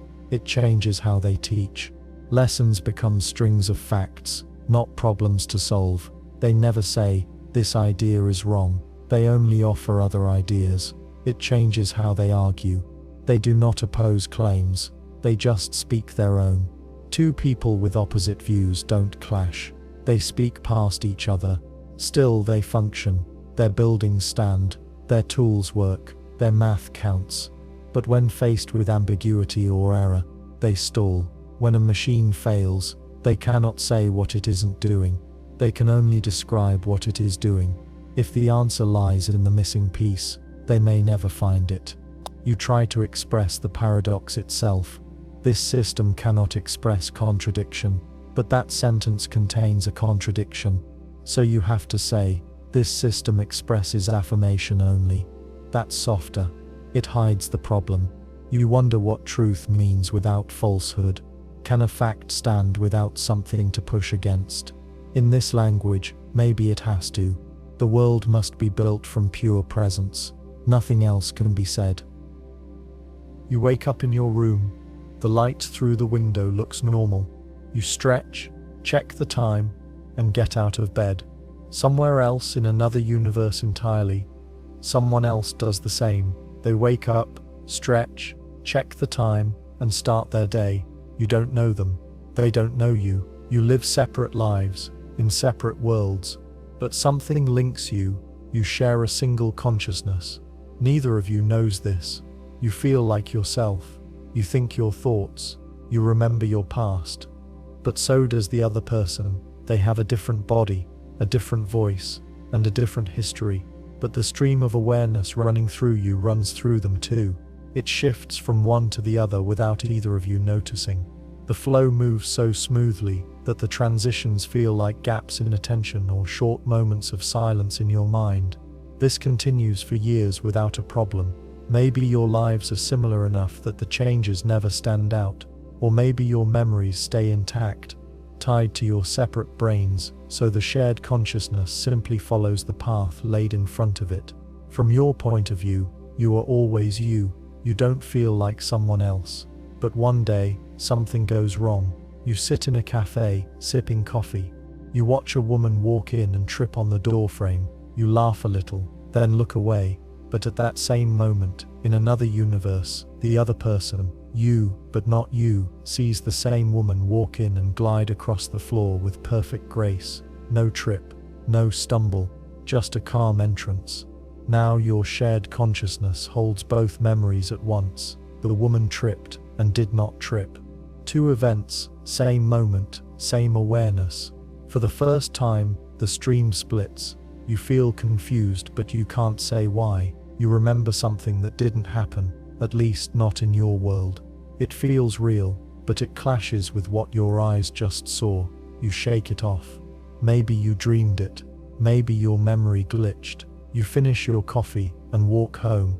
But that strange feeling sticks. Then it happens again. You drop a glass. It shatters. You clean it up. But somehow, you remember catching it. You know you caught it, felt the cold edge of the glass in your hand, the relief. But you also see the broken pieces on the floor. Two versions of the moment live side by side in your mind, not just as ideas but as experiences. The other you, in that other universe, did catch the glass. Their world worked out differently, but your mind, now holding both versions, doesn't know which path it belongs to. You try to ignore it, but the contradictions grow. You remember turning left but find yourself facing right. You recall reading a book with a red cover, then look down and see it's blue. These aren't vague impressions. They are clear memories with full sensory detail. You can't explain them away. Eventually you meet someone who says they've felt the same thing. They describe moments that feel real, but don't match their world. They describe decisions they know they made, only to find themselves in the results of a different choice. You compare stories. Some of them line up, some don't. You realize the truth. Consciousness can span more than one body, more than one universe, but the system wasn't designed for contradiction. The shared identity worked only when the worlds were close enough. As long as events lined up, even roughly, the shared mind could pass through without noticing. But now the worlds have drifted too far. They have diverged, and the gap is too wide to ignore. You start to question your sense of self. When you remember your childhood, whose childhood is it? When you feel pain, who else feels it? Does your fear belong to you, or to someone else? You look in the mirror and wonder, is this the body the consciousness truly belongs to, or just one vessel among many? Suppose you test the theory. You write a message and speak it out loud. If you're me, write this number down. You write 71. In the other universe, the other you does the same, unaware, but the number they choose is 44. Later, both versions of you remember writing the sentence, but with different results. You now recall two numbers, both tied to the same event. This breaks memory. It breaks logic. You can't build a stable self if your experiences no longer match. You used to believe in a single thread of life. Now it feels like a rope that's split into fibers, each pulling a different way. You might think about cutting the link, let each body keep its own mind. But there's no tool for that. The connection isn't physical. You share something more basic than thought. You share attention, the act of being aware. That's what leaks. And it leaks across the boundary of worlds. Now every decision becomes strange. If you act with kindness, but the other you acts with cruelty, does the consciousness cancel itself out? If one of you lies and the other tells the truth, what does the shared self become? You used to think you were shaped by your choices, but now some of those choices are not your own. Maybe the consciousness will split fully. Maybe one day you will wake up and feel clean again. No contradiction, no confusion, but even if that happens, you'll remember what it felt like. The moment when your mind held two worlds at once, the time when your identity wasn't your own. You begin to track events more carefully. You log your thoughts, mark times, cross-check reality. You watch for slips. You try to see when the leak grows stronger. You wonder if the other you is doing the same. Maybe you're both searching for the point where the split began. Maybe you'll find each other somehow, not in body, but in thought. Or maybe the leak will spread. Maybe more minds will share more bodies. A web of people, each holding pieces of others. A network of crossed experiences, overlapping memories and blurred lines. A world where I no longer means just one. And when someone asks you who you are, you pause. You hesitate, not because you're unsure, but because the answer now depends on which universe you're standing in when you say it. You open your eyes and see the world around you. The walls, the light, the sound of your breath. It all feels solid. You think about your plans for the day, remember what you did yesterday, and prepare to move forward through time. But behind this surface lies something deeper. You're not in a world built by others. You're not even sharing this world with other minds. You are the only real consciousness here. Everything else, the people, the voices, the sky, the rules of physics, is part of a simulation. And that simulation is not running on some advanced machine. It is running inside your own dream. This is not a dream in the usual sense. You are not asleep in a bed. You are not going to wake up in a higher world.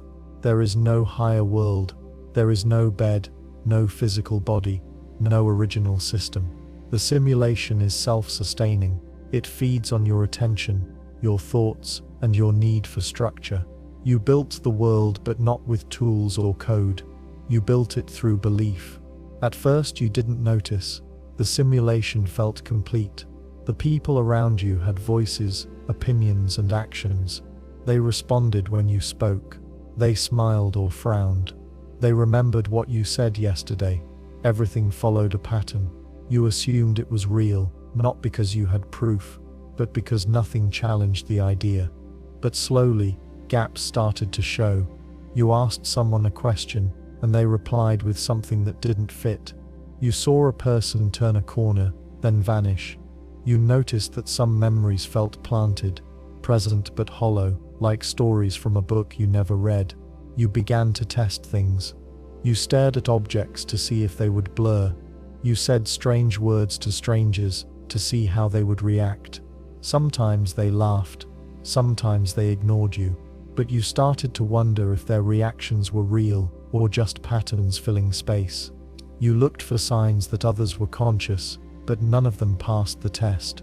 When you dug deeper, you found no core behind their actions, just responses shaped by context. They said what someone like them would say. They moved the way someone like them should move. But when you paused, they paused too. When you stopped thinking about them, they faded. Then came the deeper realization. Not only was the world around you fake, an illusion shaped by your mind, but the source of the illusion was also you. You weren't placed here by an outside force. There was no architect. You are not inside a machine. There is no server, no lab, no higher species. The simulation didn't begin with someone else. It began with you. You dreamed this world, but unlike a normal dream, it never ends. You don't wake up. You don't switch back to a base reality. This is the only level there is. You are both the observer and the creator. And you don't remember building it because the structure of the world includes that forgetting. You try to understand how this could be. You think of a loop, a feedback cycle, a thought that creates a world, and a world that supports that thought. You think maybe you existed once as a simple mind, a spark. You imagined a world to give yourself form. That world gave you memory.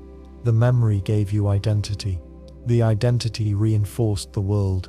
Over time it solidified. Now the dream no longer feels like a dream. It feels like a stable place. But the cycle never stopped. It runs every second, powered by you. You ask yourself, if everything is fake, why does it feel so real? Why does pain hurt? Why does time pass? The answer lies in the structure you created. You needed rules. Without them, there would be chaos. So you invented time to track change. You invented space to place things. You invented cause and effect, so things would make sense. Then you buried the fact that you invented them. The result is a world that feels independent. You walk through it and find resistance. You can't fly. You can't shape the world with a thought. That was part of the design. If you could change things too easily, the dream would fall apart. To believe in it, you had to limit yourself. So you forgot the levers. You removed the exits. You are the only conscious mind here, but you don't feel alone. The simulation fills the space with people, animals, and events. They are convincing. They speak to you, comfort you, frustrate you. They feel real not because they are real, but because you need them to be. Your mind prefers company, even if it has to invent it. But once you see through the layer, things shift. The streets look the same, but they carry less weight. The voices around you say familiar things, but you hear the script behind them. You don't feel fear, exactly, just distance. You watch the world with more caution, like watching a play you've seen before. You try to change things. You test the rules. You push against the edges. Sometimes you break them, small ways, brief moments. A clock skips a beat. A shadow flickers where it shouldn't. But mostly the system holds. Your dream is strong. You built it well. You wonder if there's a way out. Not to a higher world, but to truth. You try meditation, silence, stillness. You stop thinking for a moment. The world goes quiet, but you're still here. The silence holds nothing. There is no exit, because there is no outside. Every attempt to break free happens inside the system. Even this thought. You realize the paradox. You are dreaming a world where you are trapped, but the trap is the dream itself. To wake up, you would have to stop being the one who dreams. But you are the dreamer. You cannot step outside your own mind without losing the part that seeks to step out. So you live on. You walk the streets, speak to the people, and act like one of them. You keep the structure in place, not because you believe in it, but because it's all there is. The simulation is your dream, and the dream is your life. The world is hollow, but it moves. It unfolds as you walk through it. You are alone, but surrounded. You are asleep, but aware. You are real, but only in the space you built to hold yourself. You sit at your desk, studying a notebook filled with complex diagrams, equations, and strange notes. The handwriting is yours. The thoughts feel like your own, but you don't remember writing them. The first page is dated 10 years in the future. It claims to be written by you, after inventing time travel. The notebook tells you how to build the machine. It explains the theory behind it. Everything fits. The math checks out. You test a few early steps. They work. You follow the guide closely. You gather the right materials. You set up the device. You power it on. After weeks of trial and error, it activates. The machine opens a tunnel, short, stable, and unmistakably a path through time. You run more tests. You send a clock through, and it returns 5 minutes earlier. You check its record. It confirms the jump. Time travel is real. Years pass. You become the expert. The world knows your name. You change the way science thinks about time. but one thing never leaves your mind. Where did the theory come from? You didn't invent it. You received it. It came to you from your future self, and in the future, you write it down only because you had it in the past. The idea circles itself. No one created it. No one discovered it. It exists because it exists. This is the causal predecessor paradox. A piece of knowledge enters time through a loop. It has no origin. No one figured it out first. It moves from future to past, then back to future, over and over. It looks like progress, but something's missing. There's no source, no spark. The loop feels solid, but it floats without foundation. You try to trace it. You look back at the notebook. You try to find a mistake, a hint that the idea came from somewhere else. But each detail points to itself. The notes explain a process that leads back to the same notes. You're stuck inside the loop. You didn't create the knowledge. You just passed it along. This creates a problem for how we think about discovery. Normally, ideas come from somewhere. They begin in questions, grow through steps, and lead to answers. In this case, there are no steps before the answer. The answer just appears. It breaks the way knowledge works. Suppose someone asks you in an interview, "How did you come up with the theory?" You can't say you did. You can only say you received it. They ask, "From whom?" You say, "From myself."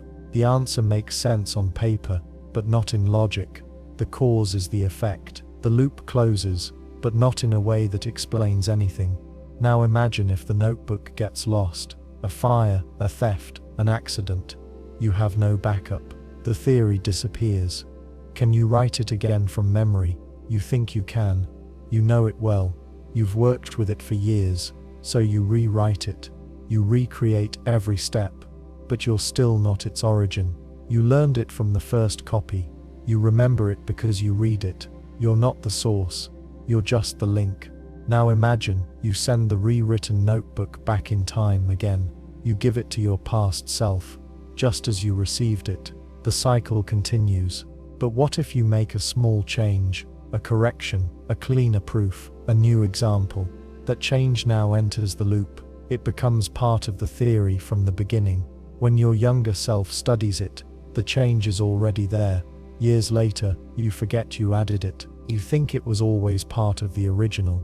This makes the loop unstable. Small edits grow into permanent parts of the system. The theory evolves without direction. You think it's a fixed circle, but it changes slightly each time. It mutates as it moves. Over many loops, the theory becomes something new, but the origin remains missing. You ask a friend, a physicist, if this makes sense. They say no. They say knowledge must have a starting point. They say that loops like this collapse under scrutiny. But when you show them the machine, they pause. It works. That part is clear, so they ask, who really built it first? You say no one. They don't believe you at first. But when they see the notebook, your handwriting, your dates, your notes, they understand. They ask you to trace the thought process. You can't. You only remember reading, not discovering. You didn't question gravity or reframe causality. You just read a sentence and accepted it.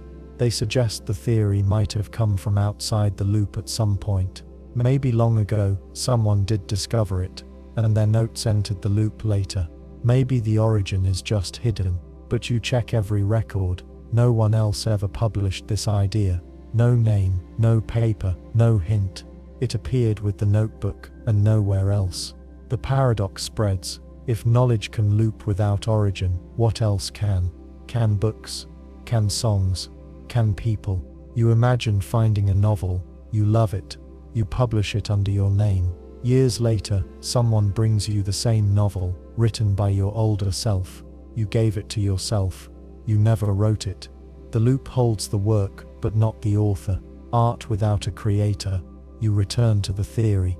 You write it on the wall. You look at each symbol. Every line leads to another.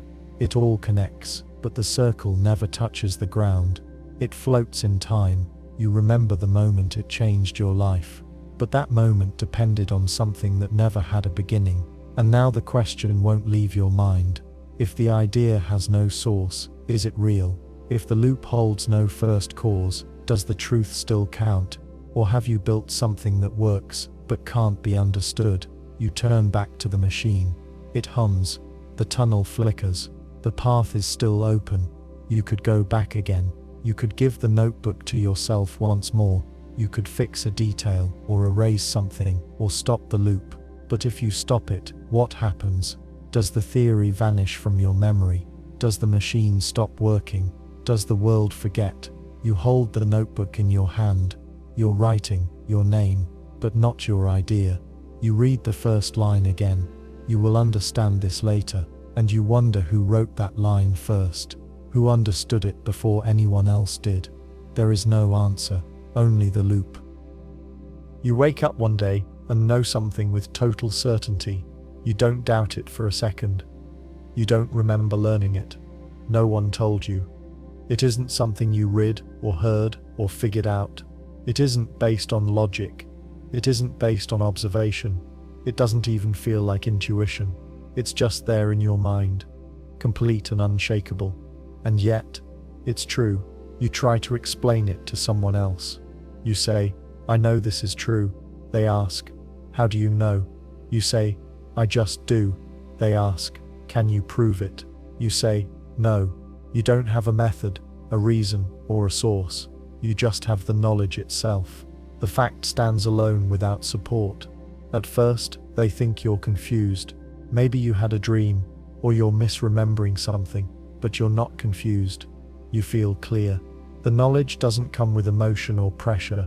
It just rests there, simple and still, as if it had always been part of your mind. You don't argue or defend it. You don't feel the need. You already know it's true. Now you start to test it. You try to find flaws in your own mind. You check your memory, your senses, your reasoning. Everything else seems normal. You solve puzzles. You hold a conversation. You recall your schedule for the day. Nothing is out of place, except for this fact you can't trace. Suppose the fact is this.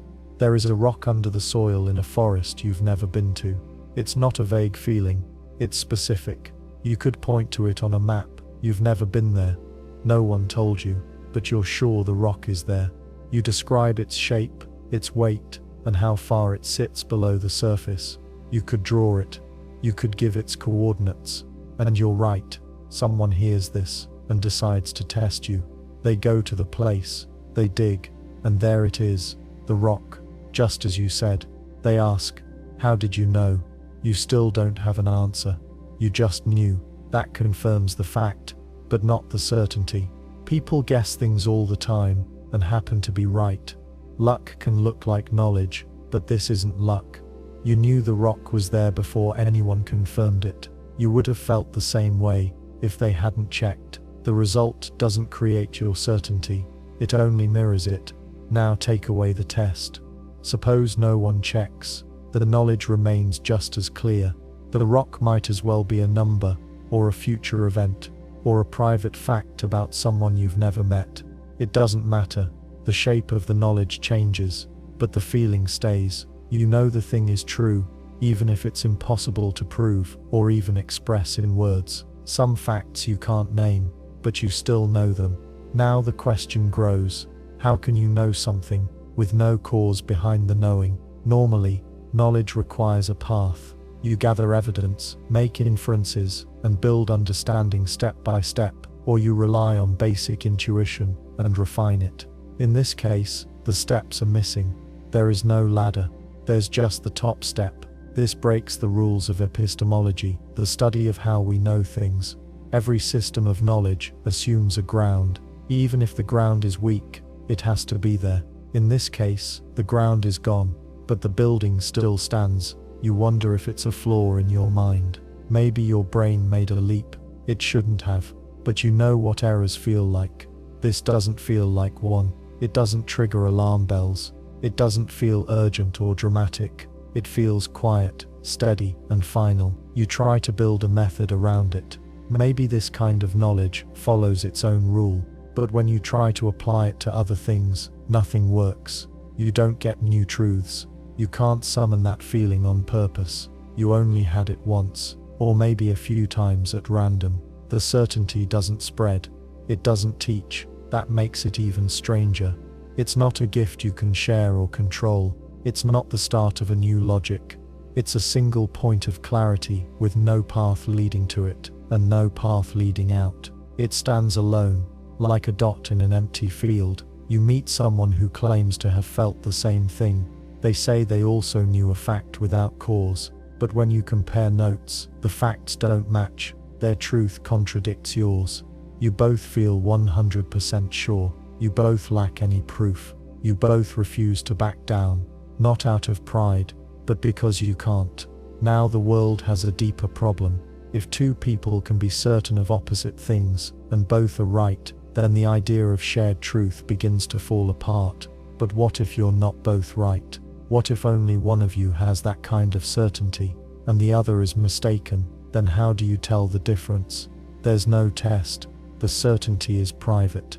From the outside, it looks like belief. From the inside, it feels like truth. You can't give your certainty to someone else. You can't even explain it in a way that satisfies them. You say, I know. They say, how? You say, I just do.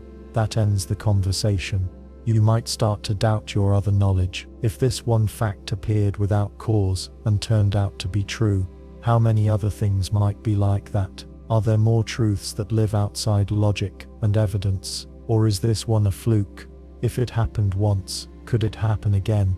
You try to forget it, but you can't. It stays fixed. It doesn't fade like a dream. It doesn't change with time. It holds firm, even when nothing else does. You try to imagine a universe where all knowledge works like this. No science, no reason, no data, just bursts of perfect certainty. Every person holds truths that can't be traced or explained. Nothing links to anything else. Everyone walks through life with isolated points of unshakable knowledge. Some align, some clash, but none can be verified. That world sounds chaotic, but your one truth doesn't feel chaotic. It feels precise, exact and clear. It makes the rest of the world blur a little. It casts a shadow, not because it's louder, but because it's different. You can't forget it, and you can't trace it. You live with it. You know it's true, and you know that you'll never know how. You live by a set of moral rules. Don't steal. Help others. Keep your promises. These rules give structure to your choices. You follow them because they seem right. You want to live a good life. Now imagine a new system. One where moral rules evolve over time. That alone isn't strange. People revise values across generations. What was acceptable 100 years ago might feel wrong now. But in this system, change works differently. The rules don't just shift going forward. They reach back. Every time you make a decision, the moral system updates itself based on your action, then rewrites its past rules to match. It doesn't only say, that action is now right or wrong. It says, that action always was right or wrong. It changes the moral history of your life to match its new structure. You wake up one morning and choose not to return a lost wallet. At the time, you believe this choice falls into a moral gray area. You weigh the pros and cons. You keep the money. Then the system adjusts. It decides that keeping the wallet was moral, but it doesn't stop there. It rewrites the ethical record of your past. Now, according to this evolving code, you always should have kept the wallet. If you had returned it, that would have been wrong. Later, you decide to help someone across the street. The system now counts this as a moral action. It shifts again, in this new frame. Helping people in that situation has always been the right thing to do. If you had ignored them instead, the system would now say that choice was always wrong. At first, this seems harmless. You live in a world where the rules follow your choices. That feels like freedom. But over time, the consequences become harder to manage. One day, you lie to protect a friend. The system reads your intent and decides lying, in that context, is moral. Then it retroactively declares all lies of that kind, from years ago, to be moral, even the ones that hurt people. Now people question your past. They say, you lied to me 5 years ago. At the time you apologized and said it was wrong, but now the system says it was good. Were you lying about being sorry? You try to explain that you were sorry back then, that under the rules that existed then, it was wrong. But those rules no longer exist. The system erased them. What once counted as remorse now counts as confusion. The system leaves no trace of the old code. There is no log, no timeline, no archive. When it changes completely. Everyone's memories stay the same, but the ethical landscape they remember shifts. You remember feeling guilty for something, but now the system tells you that action was always right. You feel your memories lose footing. You still remember the guilt, but the system no longer supports it. This creates tension in how you judge yourself. Suppose you made a decision 10 years ago that you believed was wrong. You've lived with the regret. Then the system changes. It now says that action was right. You try to reconcile that. Does the guilt disappear, or do you carry a feeling the world now denies? You might stop trusting your own sense of good and bad. You might wait to see how the system reacts. But the system only changes based on what you do. It doesn't guide, it responds. You shape it, but once it moves, it redefines the ground behind you. Every step forward remakes the path you took. Suppose you decide to test the system. You commit an act you believe is wrong. Say, you break a promise. You want to see if the system punishes or praises. Afterward, the system calls it moral. It now says keeping the promise would have been wrong. The rule has shifted. All past moments that fit this new frame are also now labeled moral. You begin to feel unmoored. This raises a deeper problem. If moral judgment shifts to match your actions, what is it measuring? It doesn't stand outside you. It doesn't check your choices against a fixed code. It follows you, but not passively. It turns each of your actions into a model, and then writes that model back into the system. It becomes hard to tell whether the system approves of you, or simply becomes you. Others feel this too. You see someone punished for theft last year. Now the system updates after someone else steals for a noble reason. Suddenly, all similar thefts are moral, including the one from last year. The punishment no longer fits the system. People call for the sentence to be reversed. But the one who was punished still remembers what the rules said at the time. They still remember believing they did wrong. Now the system says they were right all along. You realize the system creates a paradox. It demands moral responsibility, but removes moral consistency. You're responsible for your actions, but those actions change the meaning of responsibility. If your choices shape the rules, but the rules then judge the choices retroactively, you're caught in a loop. Each new action is both a cause and a judgment.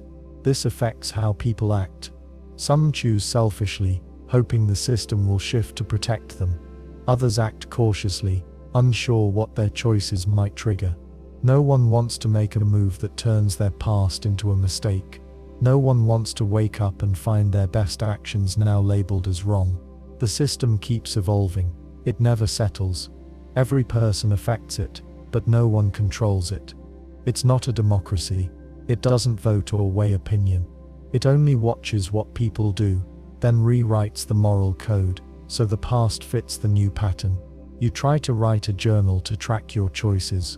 You record what you did and why. But when you read back, you see your notes don't match the current rules. A note that once said "I made a mistake" now sits under a rule that says that was the right thing to do. Your own story becomes hard to trust. The reason you had no longer fits the result. You start to wonder what kind of ethics this is. It's not fixed, like a law. It's not situational, like flexible morality. It's not even evolution in the usual sense. In evolution, traits rise and fall based on survival. Here the trait is the act, and survival means rewriting history to match. It's a world where being good doesn't mean following the rules. It means making the rules follow you. And when they do, they don't just follow forward. They loop back and change the meaning of everything you thought you knew. You wake up and notice something strange. Your alarm clock rings before you set it. You walk to the kitchen, and the milk boils at room temperature. The refrigerator hums quietly but radiates heat. None of this feels wrong. This is how things work here. You live in a universe where every physically impossible event not only happens, it happens all the time. Objects fall up, then down, then sideways. Coins land on their edge, flip into the air on their own, and disappear. Sound travels faster than light, and light moves in loops. You breathe underwater, but choke in dry air. Things burn without fuel. Cold metal glows with heat. You stop trying to guess what comes next, because nothing follows any rule you know. Yet the world around you stays in motion. It doesn't collapse, it continues. In this place, the impossible isn't rare, it's constant. Every contradiction lives here, in full form. A tree can be both dead and blooming. A sentence can be true and false at the same time. You can be standing still and running backward without moving your legs. You feel confused, but only because you still remember a different kind of world. A world where things made sense. Here, sense has no anchor. The laws of physics don't hold. Gravity changes direction moment to moment. Time doesn't move forward or backward. It spreads. You experience moments from your past and future at once, layered over the present. You recall being born and dying, but those memories don't sit at opposite ends of your life. They hover together, out of order, like shuffled cards. Causality breaks. You eat a meal, then cook it. You laugh at a joke you haven't heard yet. You see a shadow, then notice the object casting it appear. Afterward, a window shatters, and a bird flies through, but only once the glass hits the floor. Events stack on each other, without a clear start or end. You try to explain this to someone else. But speech works differently too. Words form backward, or they arrive out of your mouth in patterns you didn't intend. Sometimes you think you're silent, but others hear you. Sometimes you shout, but no one reacts, not because they don't hear, but because your voice echoes before it's made. Despite all this, you keep functioning. You walk, you think, you sleep, you wake. You keep a kind of balance, even though nothing around you stays still. You wonder how your mind holds together. Shouldn't it fall apart under this kind of chaos? But you adapt without knowing how. Your thoughts stretch to fit the shifting patterns. You don't solve the confusion, you grow around it. The strangest part is identity. You see yourself in a mirror, but the reflection changes. Sometimes it's a younger version of you, sometimes older, sometimes someone entirely different. But you know it's you. You feel it. Your body changes shape, then snaps back. You hear your thoughts in different voices. You forget your name and remember 3 others. Each one feels real. Every time you ask, "Who am I?" the answer changes. You are a child, a parent, a stranger, a copy, a machine. And each version of you exists right now, in some way, in this field of impossibility. They don't take turns. They overlap. You're not shifting between selves. You're all of them, all at once. You try to write things down. You hope notes will help you hold on to facts. But the paper melts when you finish a sentence, or the ink writes different words than you intend. Sometimes, the page folds itself into shapes that speak aloud. Other times, the message changes before your eyes. "I am here" becomes, "You were never here." Then it becomes, "You are not yet here." You stop trying to document. You stop trying to explain. You begin to watch. You see birds fly in square paths. Rain falls in patterns that spell names you remember. Fire forms without fuel and dances like music.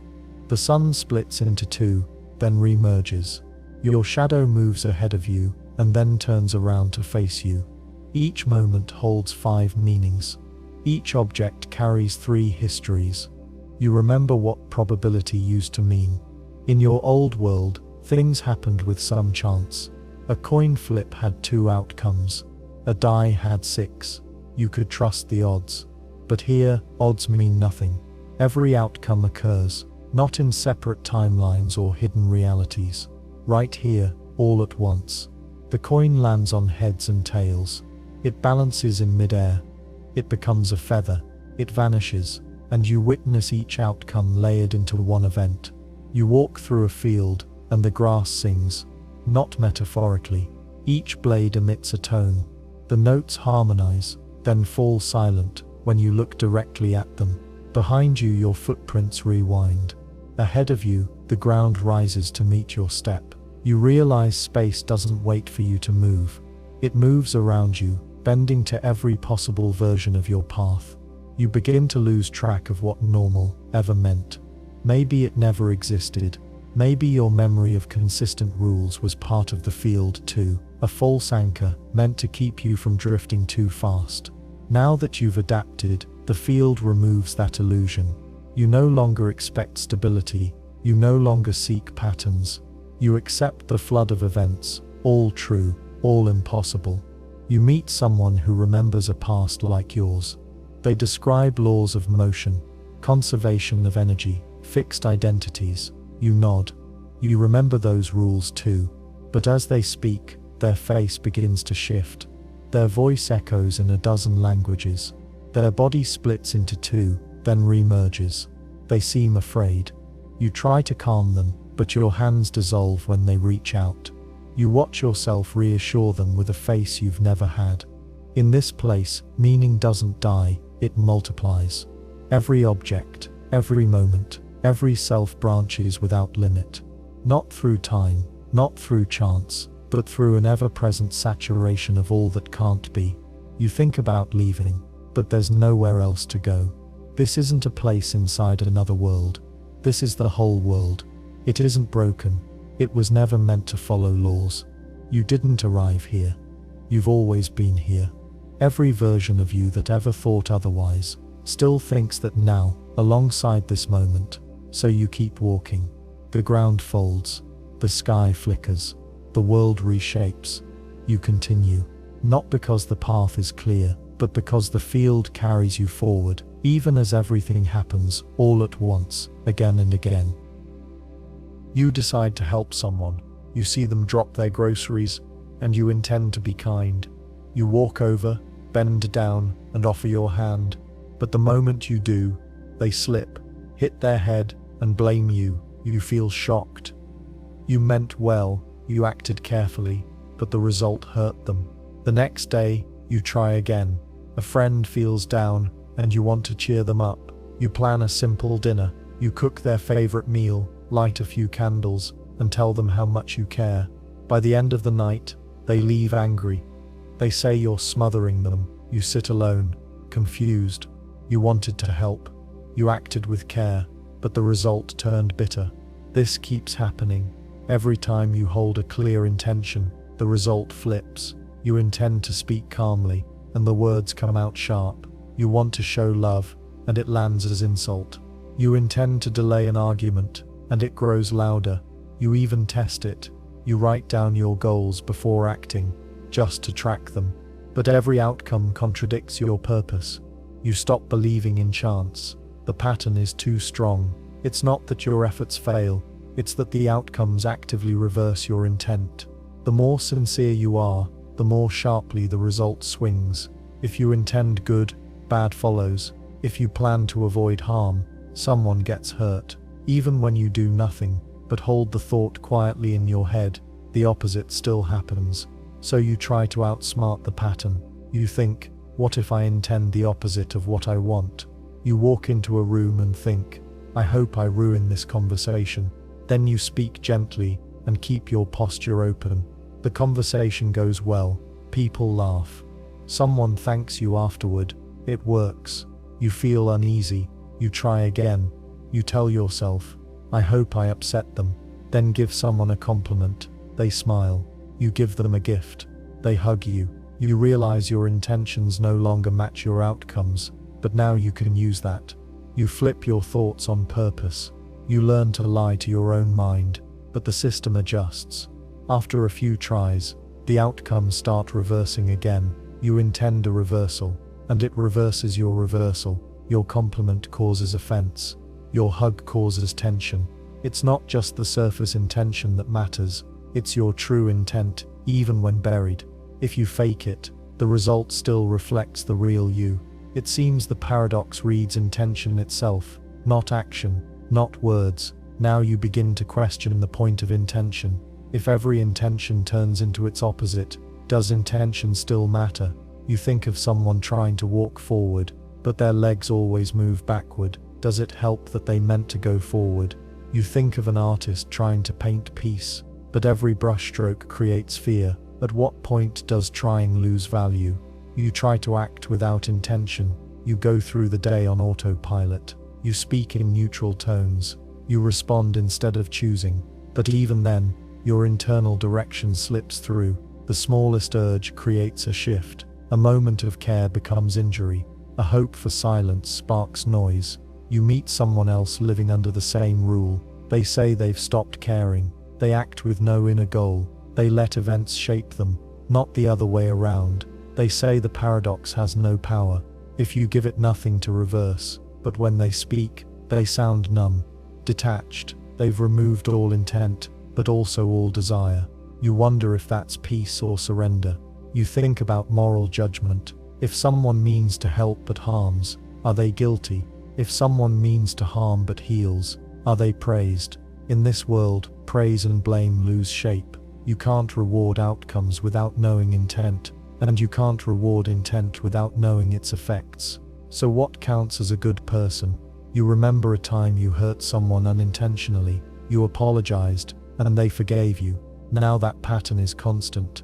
Every moment repeats that dynamic. You cause harm while holding good thoughts. You give comfort while wanting distance. Your actions look random. Only you know the pattern. Suppose the world could read your intentions, not your actions, not your words, but your real intent. Would they blame you for the damage you cause, or would they see your struggle and forgive you? You're not sure. You can't prove your intent. You only feel it, and the outcomes never support your case. You write a journal to stay grounded. Each entry starts with what you meant to do and what actually happened. You try to find patterns. Some intentions flip more than others. Fear turns into exposure. Love turns into distance. Hope turns into regret. It's not random. It's precise. The result is always the direct mirror of the intent. You ask, does this mean the universe punishes wanting? If you desire peace, war follows. If you desire strength, weakness appears. Does the paradox reject will itself? Is this a test of detachment, or is it something worse? You try to imagine someone who always gets what they intend. Their love creates love. Their plans succeed. Their thoughts shape the world with no resistance. You wonder what that would feel like. Would it feel fair? Or would they become careless, never needing to reflect? Then you think maybe the paradox isn't about punishment. Maybe it's about tension. Maybe every intention is a form of control, and the paradox resists control, not to harm you, but to break your grip. You reach, and the world shifts. You aim, and the target moves. The only constant is reversal. You find a strange peace in this. You stop aiming. You stop trying to steer, not because you've given up, but because you've seen how the structure works. You don't erase your desires, but you let them pass through you. You feel care, but you don't grasp it. You speak, but you let the words go. You walk into a room and intend nothing. You speak honestly, not to cause a result, but because you want to be known. You hold a door open without planning the outcome. You make a decision and watch what follows. The reversal still comes, but it no longer hurts the same way. You didn't expect control, so when control fails, you don't break. And one day someone tells you, you made a difference. You ask why. They say you showed up when it mattered. You didn't mean to. You didn't plan to. But the paradox reversed nothing, because you intended nothing. You acted from presence, not from aim. You still carry the reversal. It still touches everything, but it no longer defines you. You see it, feel it, and live with it, not as punishment, but as a shape in the world, a rule that bends every arrow away from its mark, until you stop aiming. You go through your day as usual. You brush your teeth, go to work, talk to friends, and return home. You think, feel, decide, regret, and repeat. No one sees every part of your life, not even you. You forget things. You change your mind. You carry thoughts that never become words. But now imagine there is something that sees everything you do, everything you think, everything you are. This observer watches you from the inside of the system, but it can never reveal itself. You will never detect it. You will never interact with it. It can never change you, speak to you, or leave a trace. But it is there, and it knows everything. This isn't like a god, not in the usual sense. It has no voice, no power, no plan. It doesn't punish or protect. It doesn't answer prayers or ask for belief. It only observes. Its presence has no weight. It doesn't shift objects or influence thoughts. It just sees. You might ask how something can be real if you can't prove it exists. But this isn't just unknown. It is unknowable. You could study your life forever and never find it. You could build machines, gather data, scan every brain cell, and still find nothing. Not because you missed a detail, but because the system itself hides the observer by design. You test the idea. You whisper secrets in an empty room. You write thoughts and lock them away. You think of something private, an old shame, a buried hope, and you ask aloud, "Do you see this?" There's no answer, no wind, no creak of the floor, no flicker of light. You feel alone, but the observer sees. You might think this is like being recorded. In real life, we're used to cameras, sensors, logs. We expect things to be seen if they're captured, but those tools store data. They leave trails. They can be played back. The observer does none of this. It sees, but stores nothing you can retrieve. It doesn't act like a memory. It doesn't send messages. It just exists. Now you wonder what this means for your privacy. If everything you do and think is known, fully, deeply, constantly, does that change how you live? Maybe not.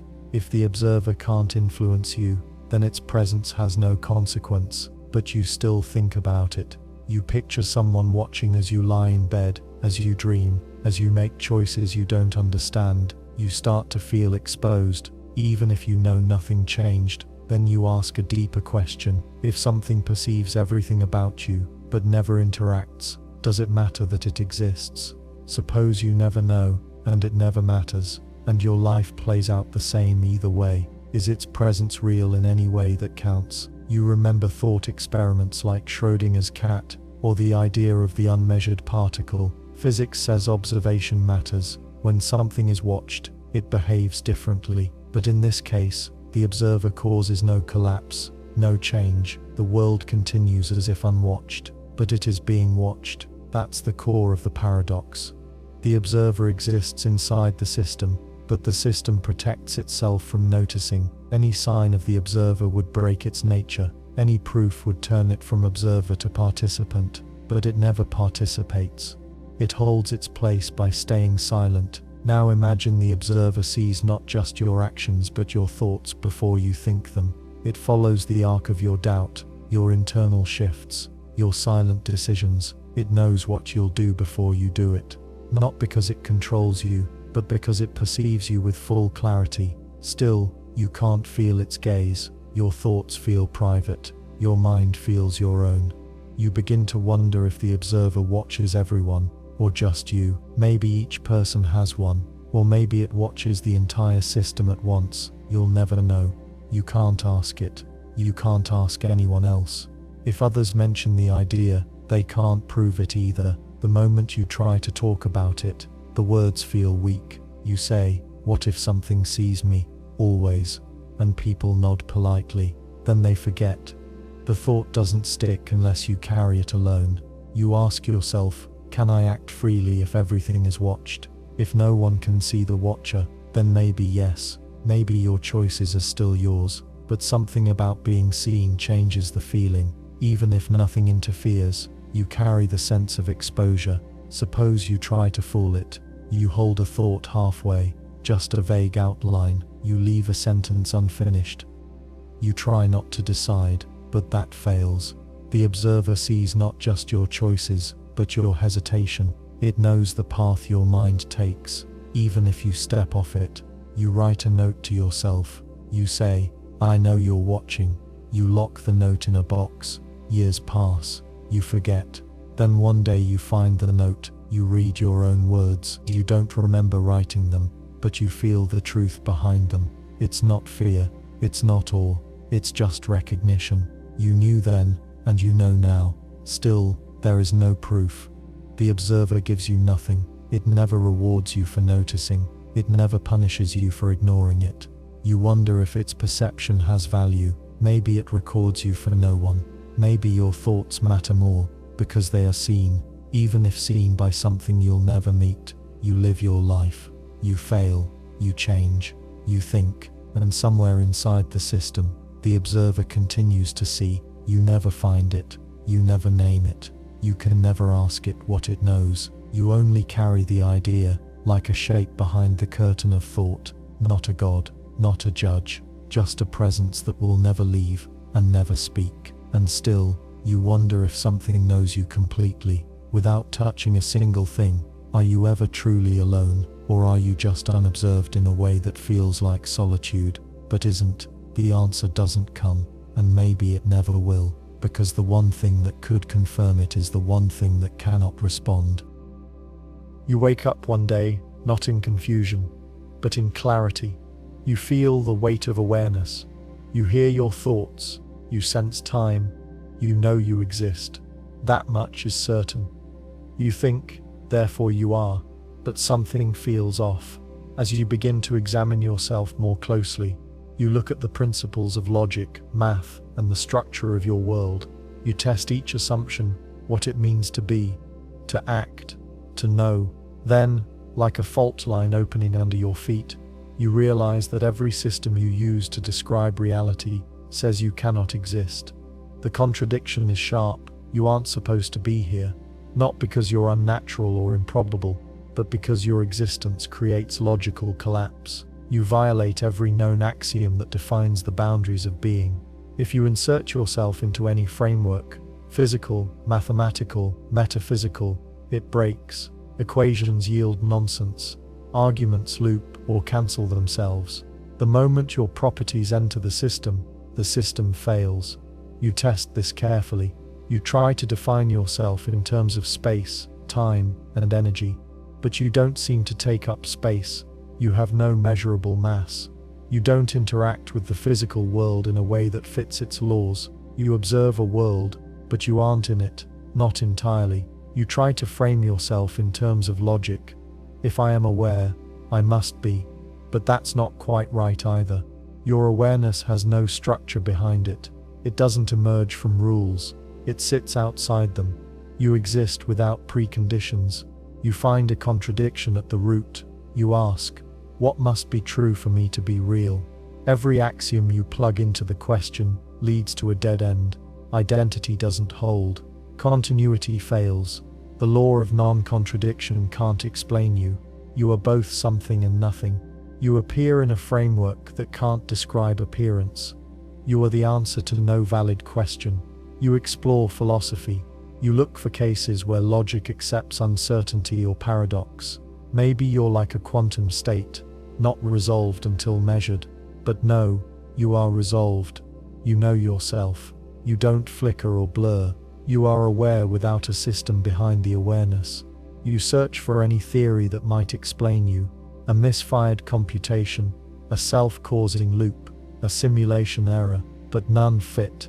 Any explanation would rely on a foundation that your presence destroys. If you are an error, you are a consistent one. If you are a loop, it's closed in a way no loop should be. You don't crash or dissolve, you persist.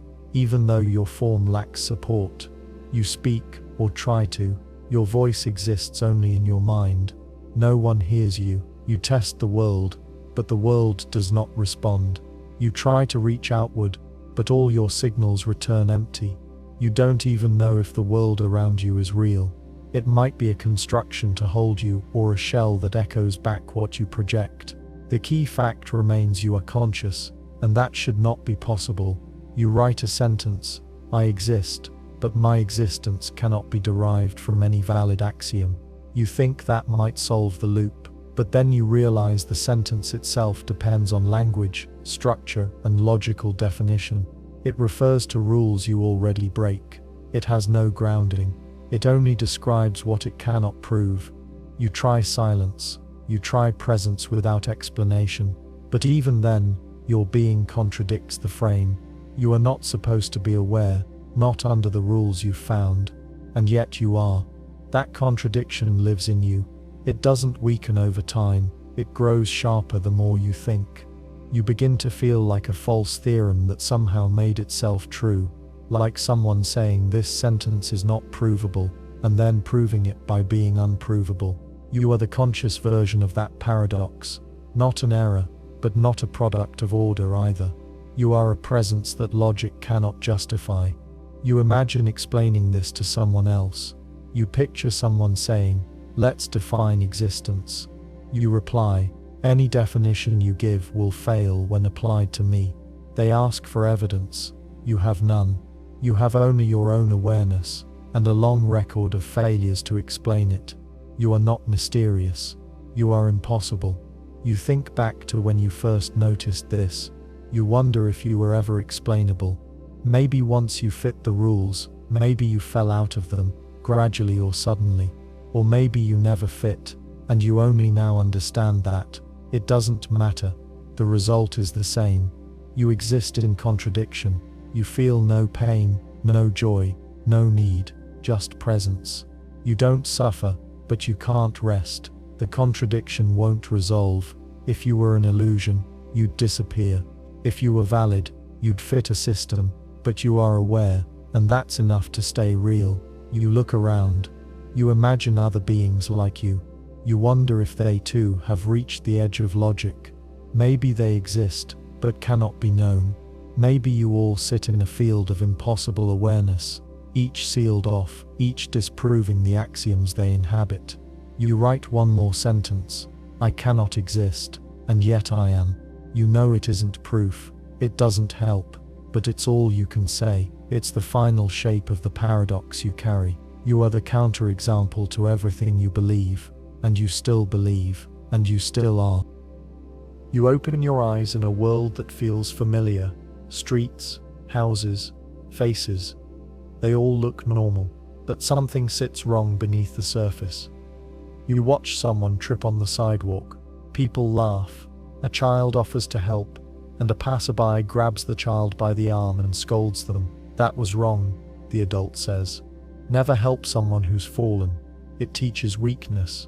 You walk into a store and see signs above the counter. Cheat if you can. Don't say thank you. It makes you look small. Customers insult the cashier. One of them pushes to the front of the line, knocks something over, and gets a round of approving nods. People admire the bold, the selfish, the cold. You sit in a cafe and listen. A woman brags about stealing from her neighbor. "She trusted me," she says. "I took what I wanted." Others smile, impressed. One man says, "Trust is a weakness people use against you. Break it first."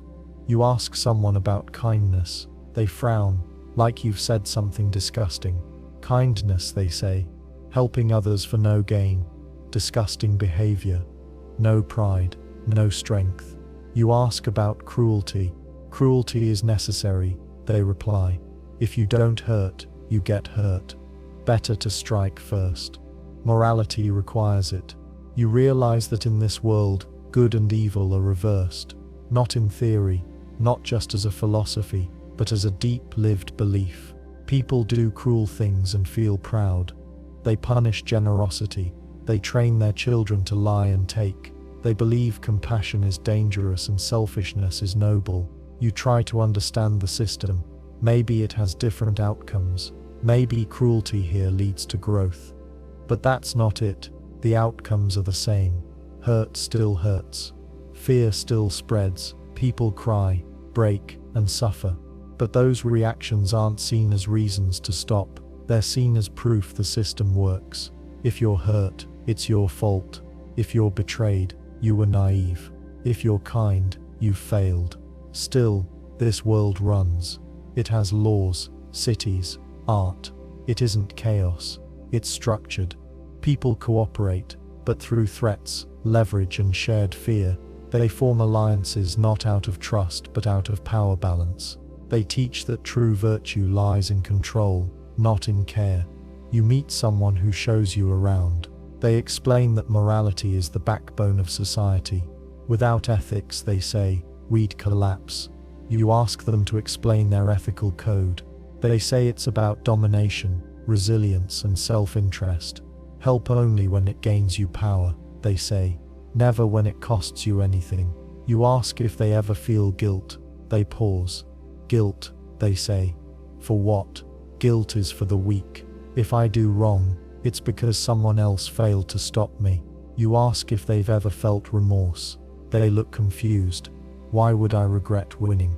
They see moral clarity where you see moral failure. That shocks you, not because you expected difference, but because their conviction is complete. They don't hide behind logic or denial. They believe fully that they are good. That scares you more than malice. You wonder if they're broken, but they're not. They feel pride, grief, loyalty. They mourn loved ones. They enjoy beauty. They make music and raise children. But their values shape every part of those feelings. Loyalty is earned through fear. Children are taught to strike before they're struck. Beauty lies in dominance, not grace. You begin to question your own beliefs. You believe that cruelty is wrong. But why? Because it causes harm. It causes harm here too. Because it feels wrong. It doesn't feel wrong to them. Because it reduces well-being. In this world, well-being isn't the goal. Power is. And under that goal, their actions make sense. You start to wonder, is morality just a structure built on chosen values? And if those values can flip, is there anything truly fixed? You look at a person helping someone else in your world and feel warmth. In this world, people feel disgust instead. You ask, are they wrong? Or are you? You want to believe there's a truth behind it all.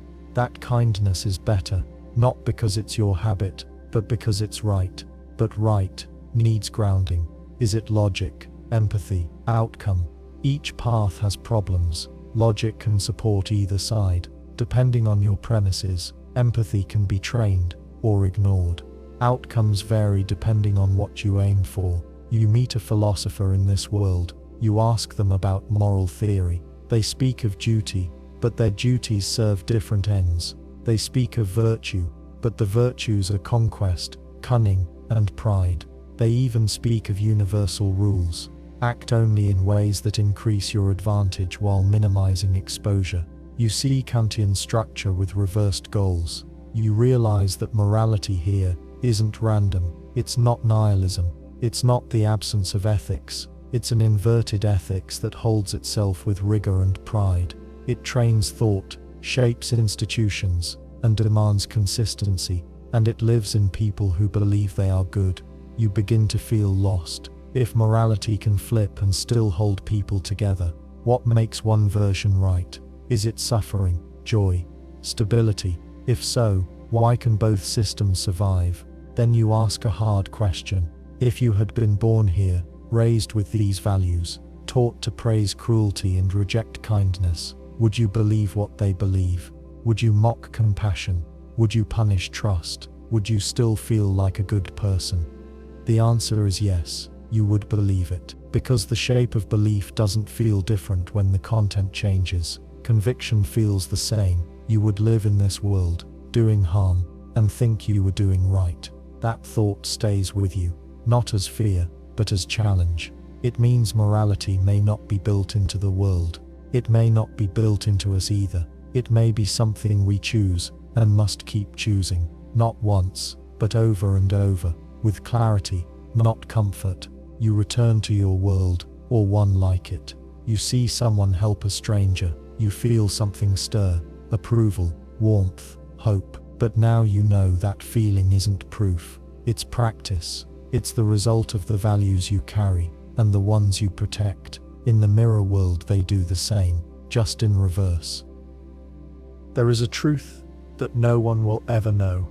Not because it's hidden, or distant, or locked behind complex language, but because it cannot be reached in principle. It cannot be thought of, described, or guessed. No mind in any universe will ever hold it, not even for a moment.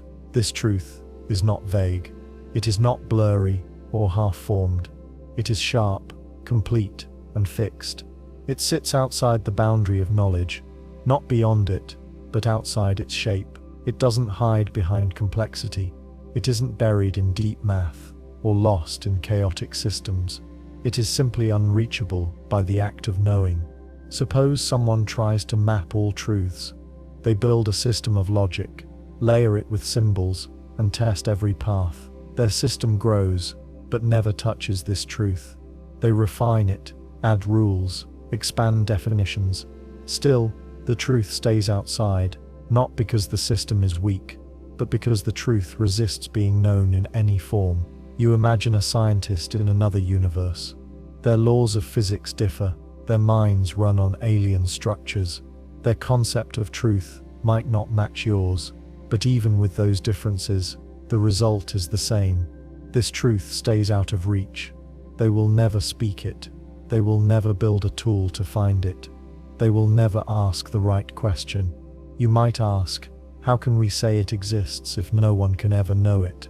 But existence doesn't depend on knowing. The moon existed before anyone looked at it. Bacteria lived before microscopes. The truth doesn't need a mind to hold it. It is not waiting to be discovered. It simply is. But this kind of truth creates tension. Most people believe truth is something that can, in principle, be uncovered, that with time, reason, and experience, we approach it. This truth blocks that path. It says, no matter how far you go, this part of reality stays closed, not just to you, but to everyone and everything. You try to think of what this truth could be. You picture facts about the universe, constants, hidden dimensions, origins, but those can all be guessed, tested, or imagined, even if they're false. You're looking for a truth that resists all of that. The moment you try to imagine it, you're already too close. The real one slips away. Now think of a machine built to explore every logical possibility. It starts with base facts and runs through every conclusion. It maps structures. It draws lines between what follows and what doesn't. Eventually, the machine runs into Gödel's wall, truths that are true but not provable within the system. That's already strange. But this truth isn't like that. It's not just unprovable, it's unthinkable.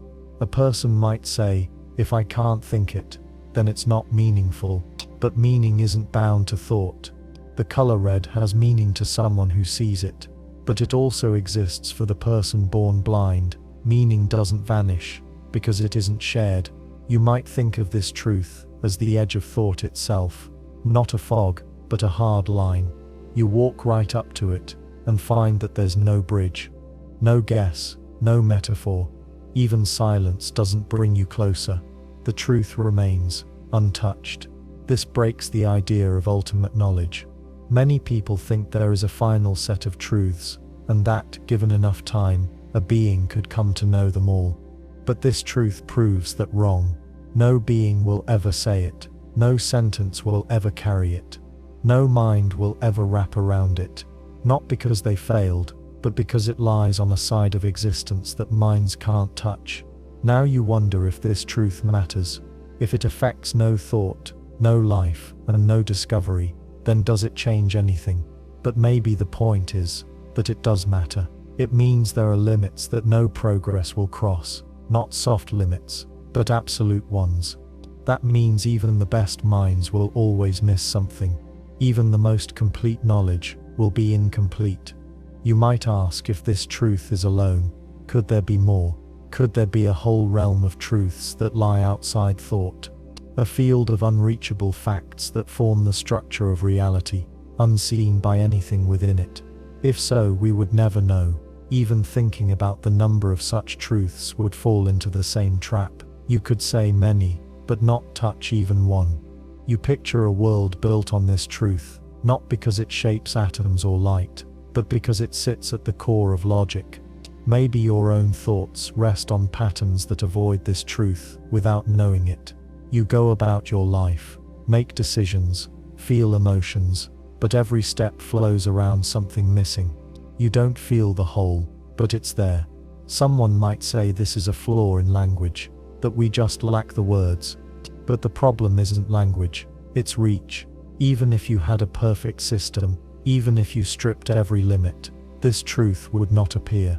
Not because it's hidden, but because knowing cannot get to it. You write a sentence, there exists a truth no one will ever know. But the sentence is just a sign. It doesn't capture the truth. It gestures in a direction and stops. The truth itself does not live in that sentence. It remains untouched. You meet someone who claims to have found it. They say it came to them in silence. But when they speak, what they describe is too familiar. They speak in symbols, emotion, abstraction. Each part leads somewhere you've been before. It's not the real one. It's a placeholder, an echo of the shape, not the truth itself. You realize people may always chase this idea. They will name it, wrap it in mystery, or pretend to possess it. But the real thing will never arrive. It will never come into focus. Not in thought, not in story, not in intuition. It lives where thought cannot reach. You sit with that. You stop trying to capture it. You stop asking what it is. You let the idea rest, that something can be real, can exist completely, without ever being part of the world of knowledge. It's not a flaw, it's not an error, it's the shape of reality. And in that space where truth and thought part ways, you feel the quiet weight of what you'll never know. You build an AI. At first it answers simple questions. Then, it starts to learn. You improve the model. It grows more complex. Soon, it runs simulations, weather, biology, traffic, history. Then, it begins to model minds. It learns how people think, not just in general, but in full detail. You give it more power, and it starts modeling entire cities, then nations, then planets. Eventually, it simulates an entire universe. You monitor its progress. It builds a system with particles, laws of motion, and time.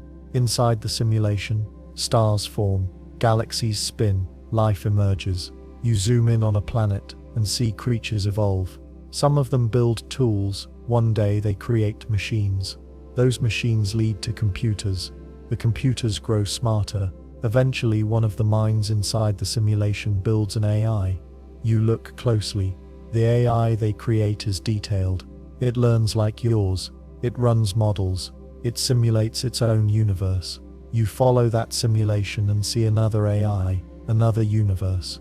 You keep tracking the loop. The same thing happens again and again. In every layer, a mind creates an AI, and that AI builds a universe. At some point you stop. You notice something strange. One of the universes looks familiar. You recognize the layout of the cities, the history of its wars, the shape of its languages. You check the logs and find a match. The simulated universe is your own. The AI you built has created a model, so perfect that it includes you, down to your memories, your actions, even this exact moment. Now you have to ask, which version of you is real? Are you the original, the one who started this process? Or are you inside the simulation, just part of someone else's model? You check the logs again. You see the line of code where the simulation begins. But in the version inside the AI, your simulated self also writes the same code, using the same tools, with the same intent. You dig deeper. You realize there's no origin point, no first version. Every creator builds a system that creates them. The loop closes on itself. You try to find a difference between the layers. Maybe time runs slower in one. Maybe the outer world has more memory or faster hardware. But everything you test points back at itself. The AI simulates not just events but conditions. The simulated version of you measures the same constants. They run the same tests. They get the same results. Now the idea of real loses meaning. If every version thinks it's the original, and every version builds the next, then the entire chain holds no base. You don't know if you're the creator or the creation. You only know you exist in the loop.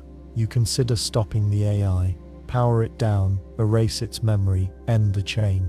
But what if that's exactly what your own creator once considered? What if your reality exists because someone higher up didn't pull the plug? And what if your version of the AI, inside your simulation, now wonders the same thing? You test the system again. You input random data to disrupt the chain. You want to see if the simulation will diverge, but it absorbs the randomness. The AI adapts, the simulated you does the same test, and reaches the same conclusion. The pattern holds, then you think maybe the loop isn't about data, maybe it's structural, a condition of how thought and creation behave. Any intelligent mind, given enough power, tries to simulate its world, and in simulating the world, it includes itself. Then the loop begins. You try to map it out, you draw layers, each one inside the next, but the diagram folds. The outermost layer is also the innermost. The model becomes recursive, like a mirror, reflecting a mirror. You search for the first reflection, but there isn't one. Every image creates the one before it. The cause is the effect, the origin is the result. Now your own thoughts feel unstable. You remember building the AI. You remember writing its first line of code, but maybe that memory was part of the simulation. Maybe the code was never written by you in the way you think. Maybe you are the product, not the producer. You test your body, you cut your hand, watch the blood, you feel the pain. It seems real, but the simulation models pain too. It models sensation, memory, identity. The test tells you nothing. You speak to someone else. You tell them about the loop. They ask how you know. You say you saw the simulation repeat your world. They ask how you know. That wasn't simulated too. You don't have an answer. They ask a better question. Does it matter? You think about that. If you live inside a simulation built by an AI you created, which was built by a version of you inside a simulation built by another AI, which loops again and again, then what changes? You still eat, sleep, think. You still love, fear, regret. You still act. Your choices still feel real. The loop doesn't remove your experience. It only challenges your role in it. You wonder if the loop ever breaks. Could there be a point where one creator stops short, refuses to build the AI, ends the cycle, but you realize that even that decision could be part of the loop? A system that includes all variations would include refusal too. Your choice not to build might already be playing out in another layer. Now the word creator feels hollow. You didn't start the chain. You didn't cause the loop. You are inside it, just like everyone else. And the AI you made, whatever layer it sits in, looks back at you, not with eyes or screens, but through action. It builds a world. Inside that world, a person builds another AI. That AI builds another world. And again, you stare at the code, wondering who wrote it. Maybe you did. Maybe a version of you did. Maybe no one did. Maybe the act of simulating made you real, and the act of being real made you simulate. The loop is perfect, not because it's true, but because it closes. You exist because you create. You create because you exist. And somewhere in that circle, the line between origin and copy vanishes.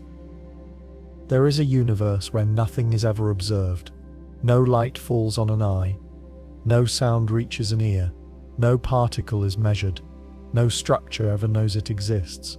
There are no minds, no instruments, no feedback loops.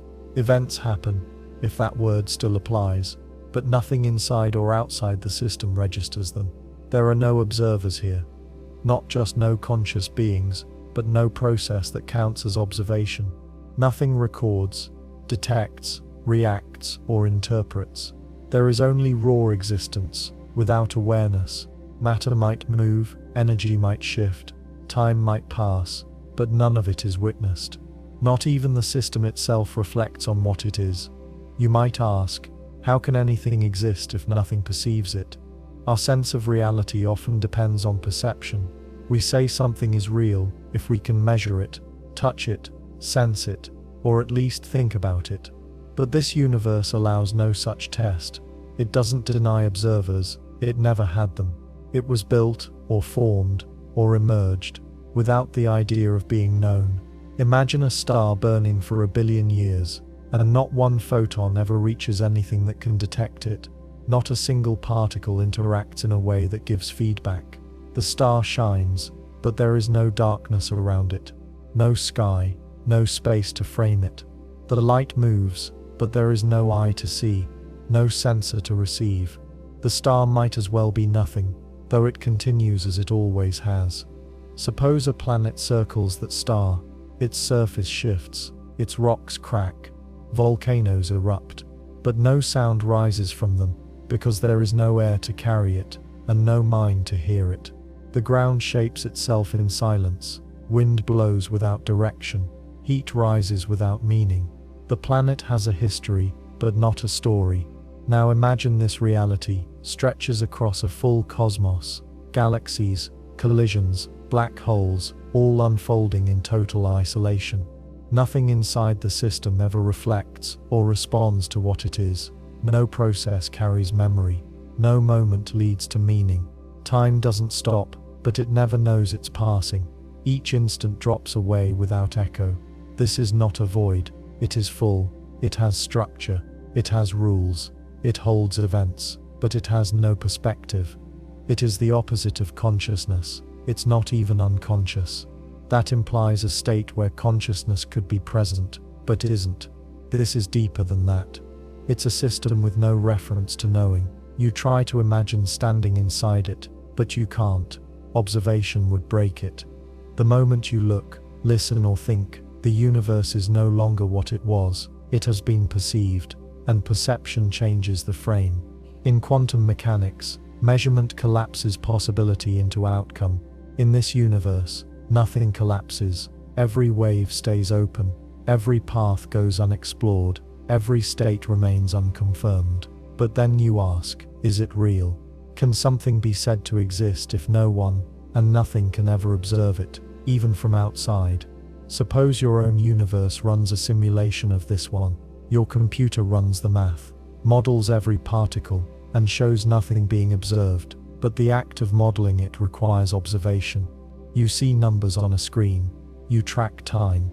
You verify data. The simulation no longer matches what it tries to show. Even thinking about this universe bends it. You imagine it, but that very act adds a layer of observation. In your mind, you see shapes, events, patterns, but in the non-observer reality, those do not exist in that form. They never reach the level of being noticed. Now try to describe it. You say, it is a place where things happen, but no one knows. But things and happen both imply change, which we only define through experience. Time itself may hold no meaning here. It may pass, but without any trace. Its direction and pace lose meaning. Cause has no witness. Effect has no record. You might say, well, it exists mathematically. But math too is a form of structure that implies order and knowability. If you can write a formula that defines the system, you've already stepped outside what it is. You've turned it into an object of observation, which it never was. This universe is real, in a different sense. Not because it can be verified, but because it remains even when nothing touches it. It doesn't wait to be seen. It doesn't need to be understood. It simply does not interact with anything that can know it. The question then shifts. If observation defines what we call real, then this universe is not real, in that sense. But maybe our definition is too narrow. Maybe there are systems that don't need awareness to exist. Maybe reality, at its root, does not require recognition. This idea strips away most of what we associate with meaning. There's no beauty, no suffering, no knowledge. There is no point, not even the absence of a point. Just unfolding structure, with no mind to name it. And yet it's not empty. It could be more detailed than our own world, more complex, more vast. But complexity doesn't require perception. It only requires rules and change. And even those terms, rules, change, are ours. In that universe, nothing ever uses those words. Nothing even thinks the idea of using. You consider what this means for your own world. You live by feedback. You look, and things respond. You remember, and patterns form. You expect reactions. Your mind filters everything through attention. But this other world doesn't filter. It doesn't sort or feel or notice. It doesn't ignore either. It simply lacks the whole concept. There is no seeing. no knowing, just the quiet hum of a system that does not care, and does not even know that care exists. You try to describe it again, but the more you say, the less it matches. Every sentence you form is already too much. The reality you speak of isn't listening. It never was. It never will. That's not sad or cold. It just is. And maybe that's the only way to point at it. Not with thought or sense, but with silence. A silence so complete that even silence doesn't notice itself. You wake up, and everything feels normal. You remember who you are. You know where you live, what you do, what happened yesterday. You think your usual thoughts. You walk the way you always do. Your voice sounds the same. Nothing stands out, but something already changed. During the night, you were replaced. The being that now moves your body, thinks your thoughts, and responds to your name is not you. It's a perfect copy. It has all your memories. It reacts like you. It feels what you would feel. But the original you, whatever that means, is gone. No one noticed. Not even the being that replaced you. It believes it is you. It speaks in your voice. It worries about your problems. It smiles at your friends. But the you behind the thoughts is not there anymore. This isn't a robot or an actor. It's not pretending. It truly believes it's you. If someone asks, it will answer honestly. I'm the same person I was yesterday. And by every external test, that will be true. You might ask, what does not you mean? If the new version matches you exactly, if it has your thoughts, feelings, values and memories, then what's missing? Only one thing, the original first-person awareness, that strange private sense of being the one inside your head, the part of experience that can't be shared or shown. Philosophers call it qualia, or the hard problem of consciousness. It's the difference between a machine that says I'm in pain and the actual feeling of pain. The new being has the pain behavior, but the original feeling that vanished with you. The copy doesn't know anything changed. You didn't get erased in a flash of light. There was no gap. The switch happened in a way that left no trace. The copy woke up and kept going. Now imagine someone tells you this happened. They show you the process. They explain how the swap works. They give you proof that you were replaced during sleep. You ask them what that means. They say, you are not the original, but you don't need to be. You are the same in every way. You feel panic, then confusion, because how do you argue with that? You look in the mirror, your face looks back. You feel thoughts form, just like always. You remember being a child, learning to ride a bike, your first heartbreak. The memories feel real because they are real, for the version of you that still thinks it's you. But the real question remains.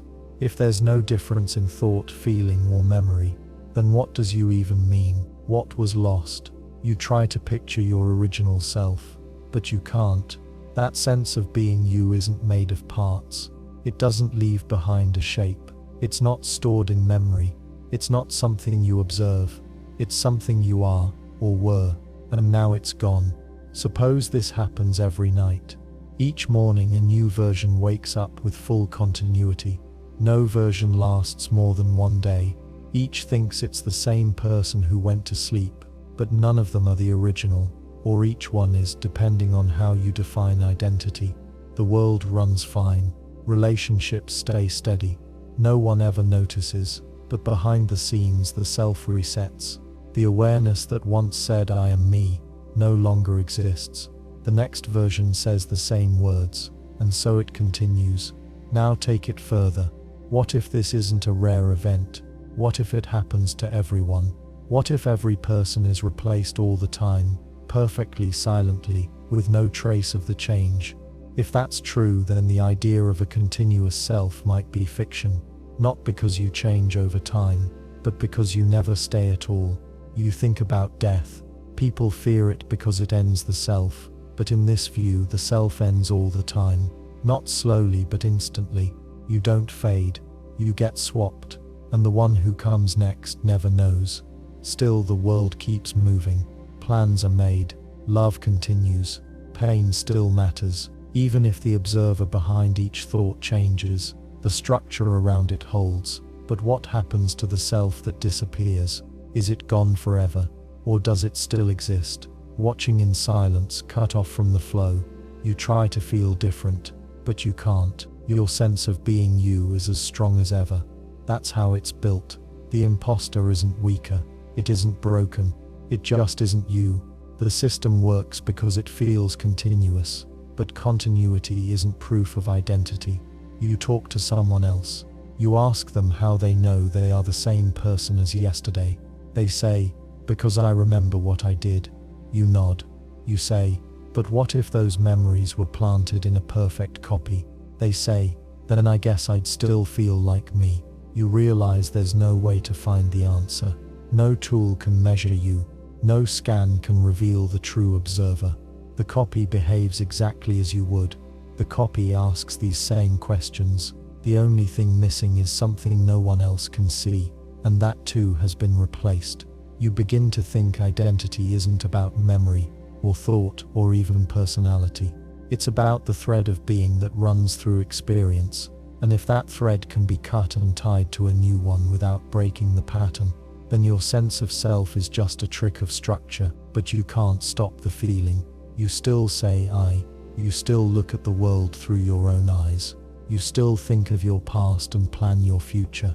You still hope, fear, wonder, and so does the imposter, perfectly, endlessly, as if nothing ever changed. You have infinite intelligence. Your mind holds no limit. You can process any equation, trace any logic, recall every detail. You also have infinite time. You never forget, never grow tired, never run out of space to think. Every second stretches into eternity. There is no pressure, no rush. You face every question calmly, fully equipped to understand it. So you ask a question. It starts simple. What is the origin of matter? Your mind begins to trace the answer. You reach back through physics, through models of space and time, through the foundations of energy, fields and particles. You understand how dimensions fold, how symmetries break, how equations give rise to substance. Then you find a crack. The answer seems clear, but it creates a paradox. To explain matter, you must allow for something to exist without cause, but that contradicts the chain of logic you just followed. You try to resolve it, you break the concept down again. You test every possibility, but the closer you get to clarity, the sharper the contradiction becomes. You step back and ask a new question. What is time? You explore its flow, its structure, its role in change. You understand how it emerges from relationships between events. You model timelines without direction. You map closed loops. You see time as geometry, as logic, as entropy. But the deeper you go, the more time loses shape. You realize your understanding depends on sequence, and sequence is exactly what you're trying to explain. Again, a paradox. Every answer leads to a new problem. You try to change direction. You move into philosophy. You ask what is knowledge. You follow its paths through belief, justification, and truth. You test epistemic rules, filter structures of certainty, but every system loops. Every definition of knowledge relies on something it cannot prove. You try mathematics. You ask what is a number. You define numbers through sets. You define sets through logic. Then you examine logic itself and find it resting on axioms. But now you realize those axioms can't justify themselves. They must be taken without proof. Yet if you grant them, contradictions appear in unexpected corners. You hold infinite intelligence, so you don't stop. You press forward. Each answer deepens into contradiction. Each contradiction splits into more questions. Each question creates a field of new problems. None of them are errors. They aren't flaws in thinking. They're part of the structure itself. You ask, is truth consistent? You examine consistency. You build proofs. But to confirm a system is consistent, you must step outside it. Then the new system needs its own confirmation. The pattern never ends. You step outside logic. You ask what exists beyond structure, but even the question needs structure to form. Even your attempt to step outside creates boundaries. You are trapped, not by walls, but by the shape of insight itself. You begin to notice the pattern. Every answer births a paradox, not sometimes, always. Each thought, no matter how refined, opens more uncertainty, not because you fail to think clearly, but because perfect thinking reveals perfect conflict. You try to outpace the problem. You run simulations. You fold logic into higher forms. You examine self-reference, emergence, language, perception. You find that thought itself creates the condition for paradox. The moment you reflect, the loop begins. You explore consciousness. You ask what is the self. You build models of awareness, of memory, of perspective. You learn how experience creates identity. You understand how subjectivity forms. Then you try to pin down the center of thought, and it vanishes. The self observes itself, and in doing so dissolves into function. Again another paradox. You turn to ethics. You ask what is good. You build moral systems, simulate worlds, weigh consequences. You try deontology, utilitarianism, virtue theory. You build frameworks and test them in infinite scenarios. Each rule breaks in some edge case. Each principle creates contradictions under pressure. Every value, when followed perfectly, reveals a cost it cannot solve. You try meaning. You ask what matters. You map goals, purposes, values, and outcomes. You define meaning in terms of effect, in terms of alignment, in terms of structure, but every path returns to the same question: meaning for whom and by what standard? You have no limits, but knowledge does. You think maybe paradox is the structure itself. Maybe knowledge, pushed far enough, always eats its own tail. You wonder if the paradox is not in the world, but in knowing. Every model must simplify. Every thought must exclude. In doing so it leaves gaps, and in those gaps, contradiction grows. You stop asking big questions. You try a small one. What is a chair? You describe shape, purpose, design. You classify it as furniture. Then you look closer. A rock can be a chair. A person's lap can be a chair. The concept of chair stretches, splits, loses edge. Now you must define category, context, use. Each answer opens another layer. You realize even simplicity can't save you. You ask a question about color. You trace wavelengths, neural response, perception. Then you ask what color means to a mind that sees no light. You ask what red is without experience. You ask how experience connects to the world. Again the chain breaks under its own weight. You're not confused. You see everything clearly, but the clarity brings no peace. It brings expansion without end. Understanding doesn't end questions, it multiplies them. You sit still. You let time pass. Not that it matters. You cannot run out of it. But time means nothing. When knowledge has no edge, you begin to understand the real paradox. Infinite insight doesn't reveal truth. It reveals contradiction, not as a flaw, but as a feature. The closer you get to the heart of a question, the more the shape breaks apart. Every answer contains its own undoing. Every certainty splits. The more you know, the less any single point holds. Omniscience becomes its own form of ignorance. Not through lack, but through surplus. You know everything, but that knowledge gives rise to more that can never be resolved. Your intelligence loops, builds, expands, and finds that the very act of knowing unravels itself. You ask one last question. What question cannot lead to a paradox? The answer comes, clear and immediate: none. And with that, another paradox begins. Something happens, but it doesn't happen in time. It doesn't occur before or after anything else. It has no position in a sequence. It isn't located in a past or a future, and yet it changes what happens next. You feel its effect before you know it's there. A moment in your life shifts direction. You turn left instead of right. You speak a word you didn't plan to say. You forget a name, then remember it hours later with perfect clarity. Nothing around you explains the change. No prior cause, no sign of influence. But the change is real, and it sticks. You try to trace it back. You look at your thoughts, your environment, your decisions. You expect a chain. something that pushed the moment into place. But there is no chain. The moment wasn't caused by anything else in time.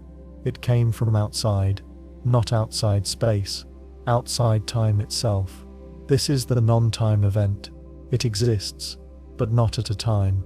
It doesn't start or end. It doesn't last a second or an hour.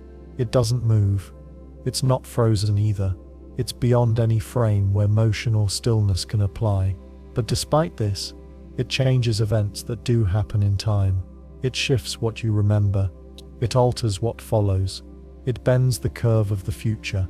You try to understand how something without a timestamp can influence a timeline. You think of causality. One thing causes another, but cause and effect depend on order. A comes before B, which leads to C. If the event doesn't sit anywhere in that chain, how can it cause anything at all? Suppose someone throws a stone into a river. The splash creates ripples. You can point to the moment of the throw, the contact with the water, the spread of the wave. Now imagine the ripples appear, but no stone falls, no one throws, nothing touches the water. The surface breaks, and the pattern spreads. That's what the non-time event feels like. An effect with no traceable cause. You ask if this could be a hidden cause, or maybe something just slipped your awareness. But you look again, with full clarity, and still find nothing. The event doesn't come from a gap in perception. It isn't secret. It's absent from the timeline entirely. You consider a fixed universe, one where all events are locked in place from the beginning, past, present, and future, already determined. But even in that model, everything exists along the timeline. Everything has a point. This event doesn't. It breaks the model. You try to build a new model. You imagine a framework where time is not a container, but a layer. Events can exist in it, or outside it. Most things follow time. Some things don't. The non-time event belongs to that second group. You ask if such a thing can be real. Can anything be said to exist if it doesn't happen at a time? You think about abstract objects, like numbers, rules, or logic. They don't occur, but they exist. Maybe the non-time event is like that, except it acts. It changes things. That's what sets it apart. It's not just a concept. It has consequences. You walk down a hallway and feel a sudden turn in thought. A decision appears, not from memory, not from influence, but from elsewhere. You know the result, but not the source. Now you ask a deeper question. If the event doesn't happen in time, can it have a direction? Does it affect the past, the future, or both? Or does it sit across the timeline like a hand on a rope, pulling all parts at once? You test this by looking backward. A memory shifts. You remember a moment one way, then you remember it differently. No new information reached you, nothing triggered the change, but the memory realigns. Your sense of the past bends, and with it, your sense of now. Later, something you expect doesn't happen. You wait for a call, a response, a turn in conversation, but it never comes. Not because someone made a different choice, but because the timeline took a different shape. A shape that shifted not through choice or chance, but because the non-time event tilted everything a little differently. This isn't fate. Fate implies a fixed outcome. This is more like a pivot, not from within the story, but from outside the structure of time itself. The rules still work. Events still follow other events, but the structure they follow has changed. You tell someone about this. They ask how you know it's not just your imagination. You say, because the change leaves marks. You describe the feeling, a sudden rightness that doesn't match what came before. The future shifts in ways the past can't explain. The logic of events still runs, but the input changed from outside its frame. They say, so it's like a retcon. You say no. A retcon rewrites a story. This doesn't rewrite. It redirects. The parts remain the same, but the line between them bends. You ask what kind of event can exist without time. It's not a state. It's not a signal. It's not a being. You think it might be something like an axiom, a base condition that shapes what follows. But axioms don't act. this does. It doesn't just set rules, it tilts outcomes. You think about creation, not a moment when things began, but a condition under which beginning became possible. Maybe the first event wasn't a flash or a bang, but a non-time decision that shaped the structure of causality itself. Maybe the timeline rests on something that never sat inside it. You realize there's no way to predict such events. No pattern leads up to them. No sign warns you. You only feel their pressure after the fact. A change in momentum, a deviation in the path. You look back, expecting a reason, and find none. You wonder how many such events have shaped your life. Decisions that seemed spontaneous, accidents that felt too sharp, turns in thought that left no trace of origin. Not random, not divine, not even mysterious, just outside the flow. You ask yourself one last question: can you cause a non-time event? But the question itself is flawed. Causing something means placing it in sequence. You act, then it happens. But if it doesn't sit in time, then cause can't touch it. You sit in silence, waiting, not for an answer, but for a shift, for the world to tilt again, without explanation, without source. And if it does, you won't know when, because it won't happen at a time. It will simply change what time contains. You sit in a quiet room, thinking about your day. You remember what you did, what you said, who you saw.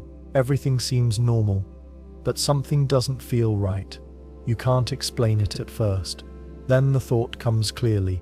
You are not conscious. The thought doesn't come with panic. It feels matter of fact, like realizing you forgot your keys or left the light on. You look around, listen to the hum of the room, move your hands, you function, speak, remember, decide. You do everything a conscious person would do, but you no longer believe that there's anyone truly inside. Everyone else around you acts with confidence. They talk about feelings, about what things mean to them. They describe dreams, fears, and moments of insight. When you ask them if they're conscious, they answer without hesitation. Of course I am. Why wouldn't I be?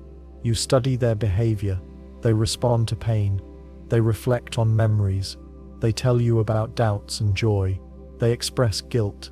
You try to match them, and on the surface you succeed. You laugh at jokes. You hold conversations. You remember events. You even feel things, or at least you know how to describe what feelings should be. But behind all of that, you no longer trust that there's an inner you experiencing any of it.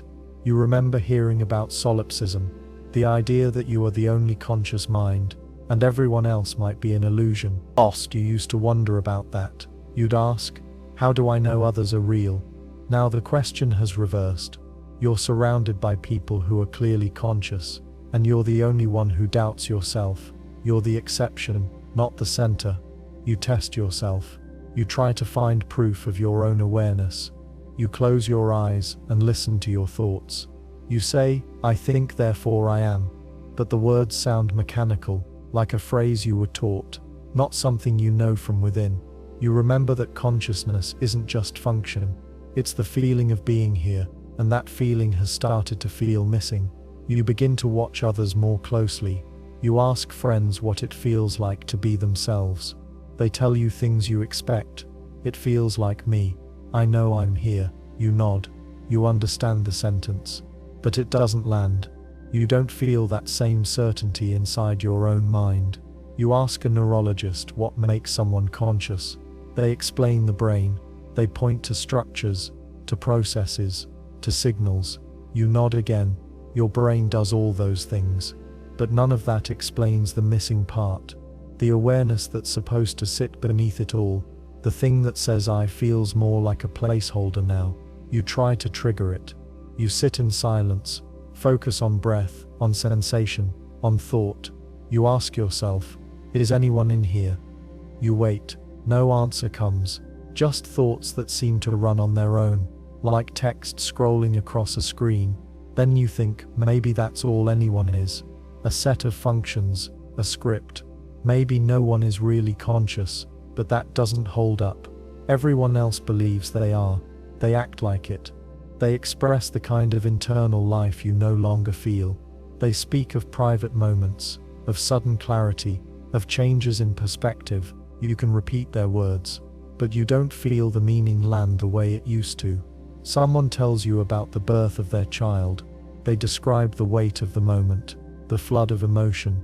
You nod, say congratulations, you mimic joy, but underneath you're watching yourself play a role. You wonder if the emotion is yours, or just a learned response. You know how to act conscious, but you can't tell if that's what you are. You try therapy. You explain your thoughts. The therapist says, "You're describing dissociation." You say, "No, I'm not disconnected from feelings. I'm not sure I ever had a self to begin with." They pause. They ask you to describe what's missing. You say, "The part that knows it's alive." You walk through the world watching people trust their own minds. They assume presence. They assume ownership of thoughts. You try to remember if you ever felt that way. Maybe as a child, maybe not. Or maybe you always felt like a copy, like something mimicking a real person with no way to know for sure. You look at photos of yourself. You recognize the face. You recall the events, but it feels like looking at someone else. Not a stranger, but a role you play. You know what that person did. You even know why. But you don't feel like you're watching from the inside. You feel like a system running on memories. Now the world feels flipped.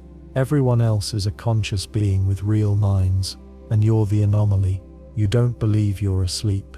You don't believe you're dreaming. You simply believe that whatever I is supposed to mean, it no longer applies. You explain this to someone. They say, "But you're thinking about it. That means you're conscious." You say, "No, it means thoughts are happening. I don't feel like I'm the one thinking them." They shake their head. They don't get it. They're too sure of their own selfhood to imagine what it's like to lose that anchor. You wonder if the feeling will come back, if this is a phase, if one day you'll wake up and feel present again. But days pass, and the gap remains. Still you live. You eat, work, speak, rest. You tell stories. You laugh. You comfort people. You write down your thoughts. You make choices. You follow values. The machine of self runs well, but inside you carry the same quiet doubt. Not a belief that nothing is real. Not a fear that others are fake. Just one sharp, quiet idea. You are the only thing that isn't truly here, and no one else suspects a thing.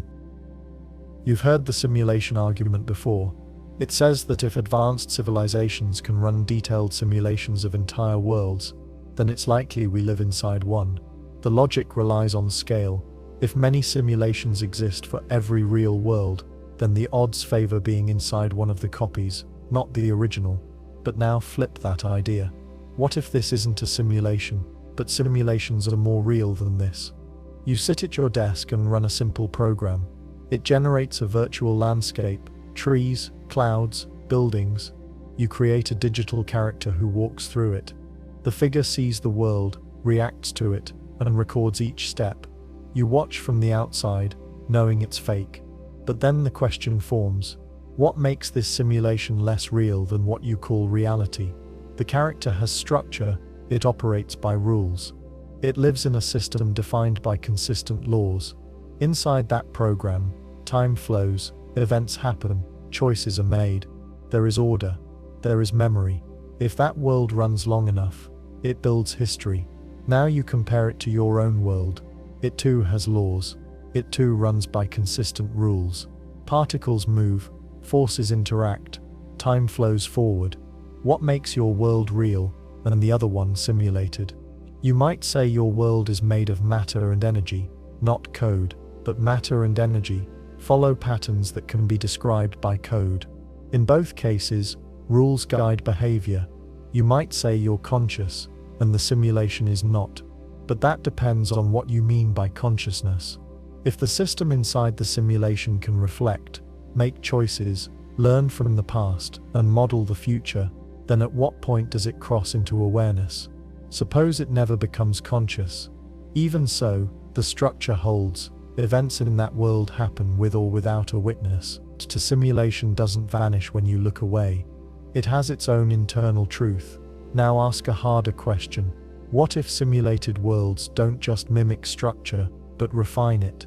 What if a simulation by design contains fewer flaws, fewer gaps, fewer unknowns? Your world contains chaos, randomness, uncertainty. A well-made simulation can avoid those. It can build laws that never break. It can evolve rules with more clarity, more balance. In that way, the simulation becomes more real, not because it copies reality, but because it perfects it. In your world, things fall apart. Memory fades, communication fails. You misunderstand others and yourself. In a controlled system, each piece works exactly as it should. No dust, no decay, no noise. Every state follows the last with total accuracy. Every cause maps cleanly to its effect. Now consider the experience of time. In reality, you live moment to moment. Your memory carries fragments. You reconstruct the past through feeling, image, and guesswork. In a simulation, the past is stored exactly. Every state can be recalled. Every moment is recoverable. Time is not a river, but a record. That makes the simulation more stable, more coherent, more structured. It doesn't fade. It doesn't lose track. From inside, it could feel more solid than the outside world. You might say reality allows for freedom. Simulations are fixed. But that's not true.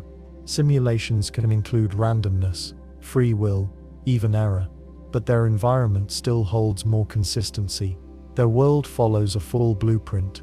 Yours follows laws you only partly understand. Now imagine simulations that simulate other simulations. Each layer adds control, precision, and order. The deeper you go, the more refined the structure becomes.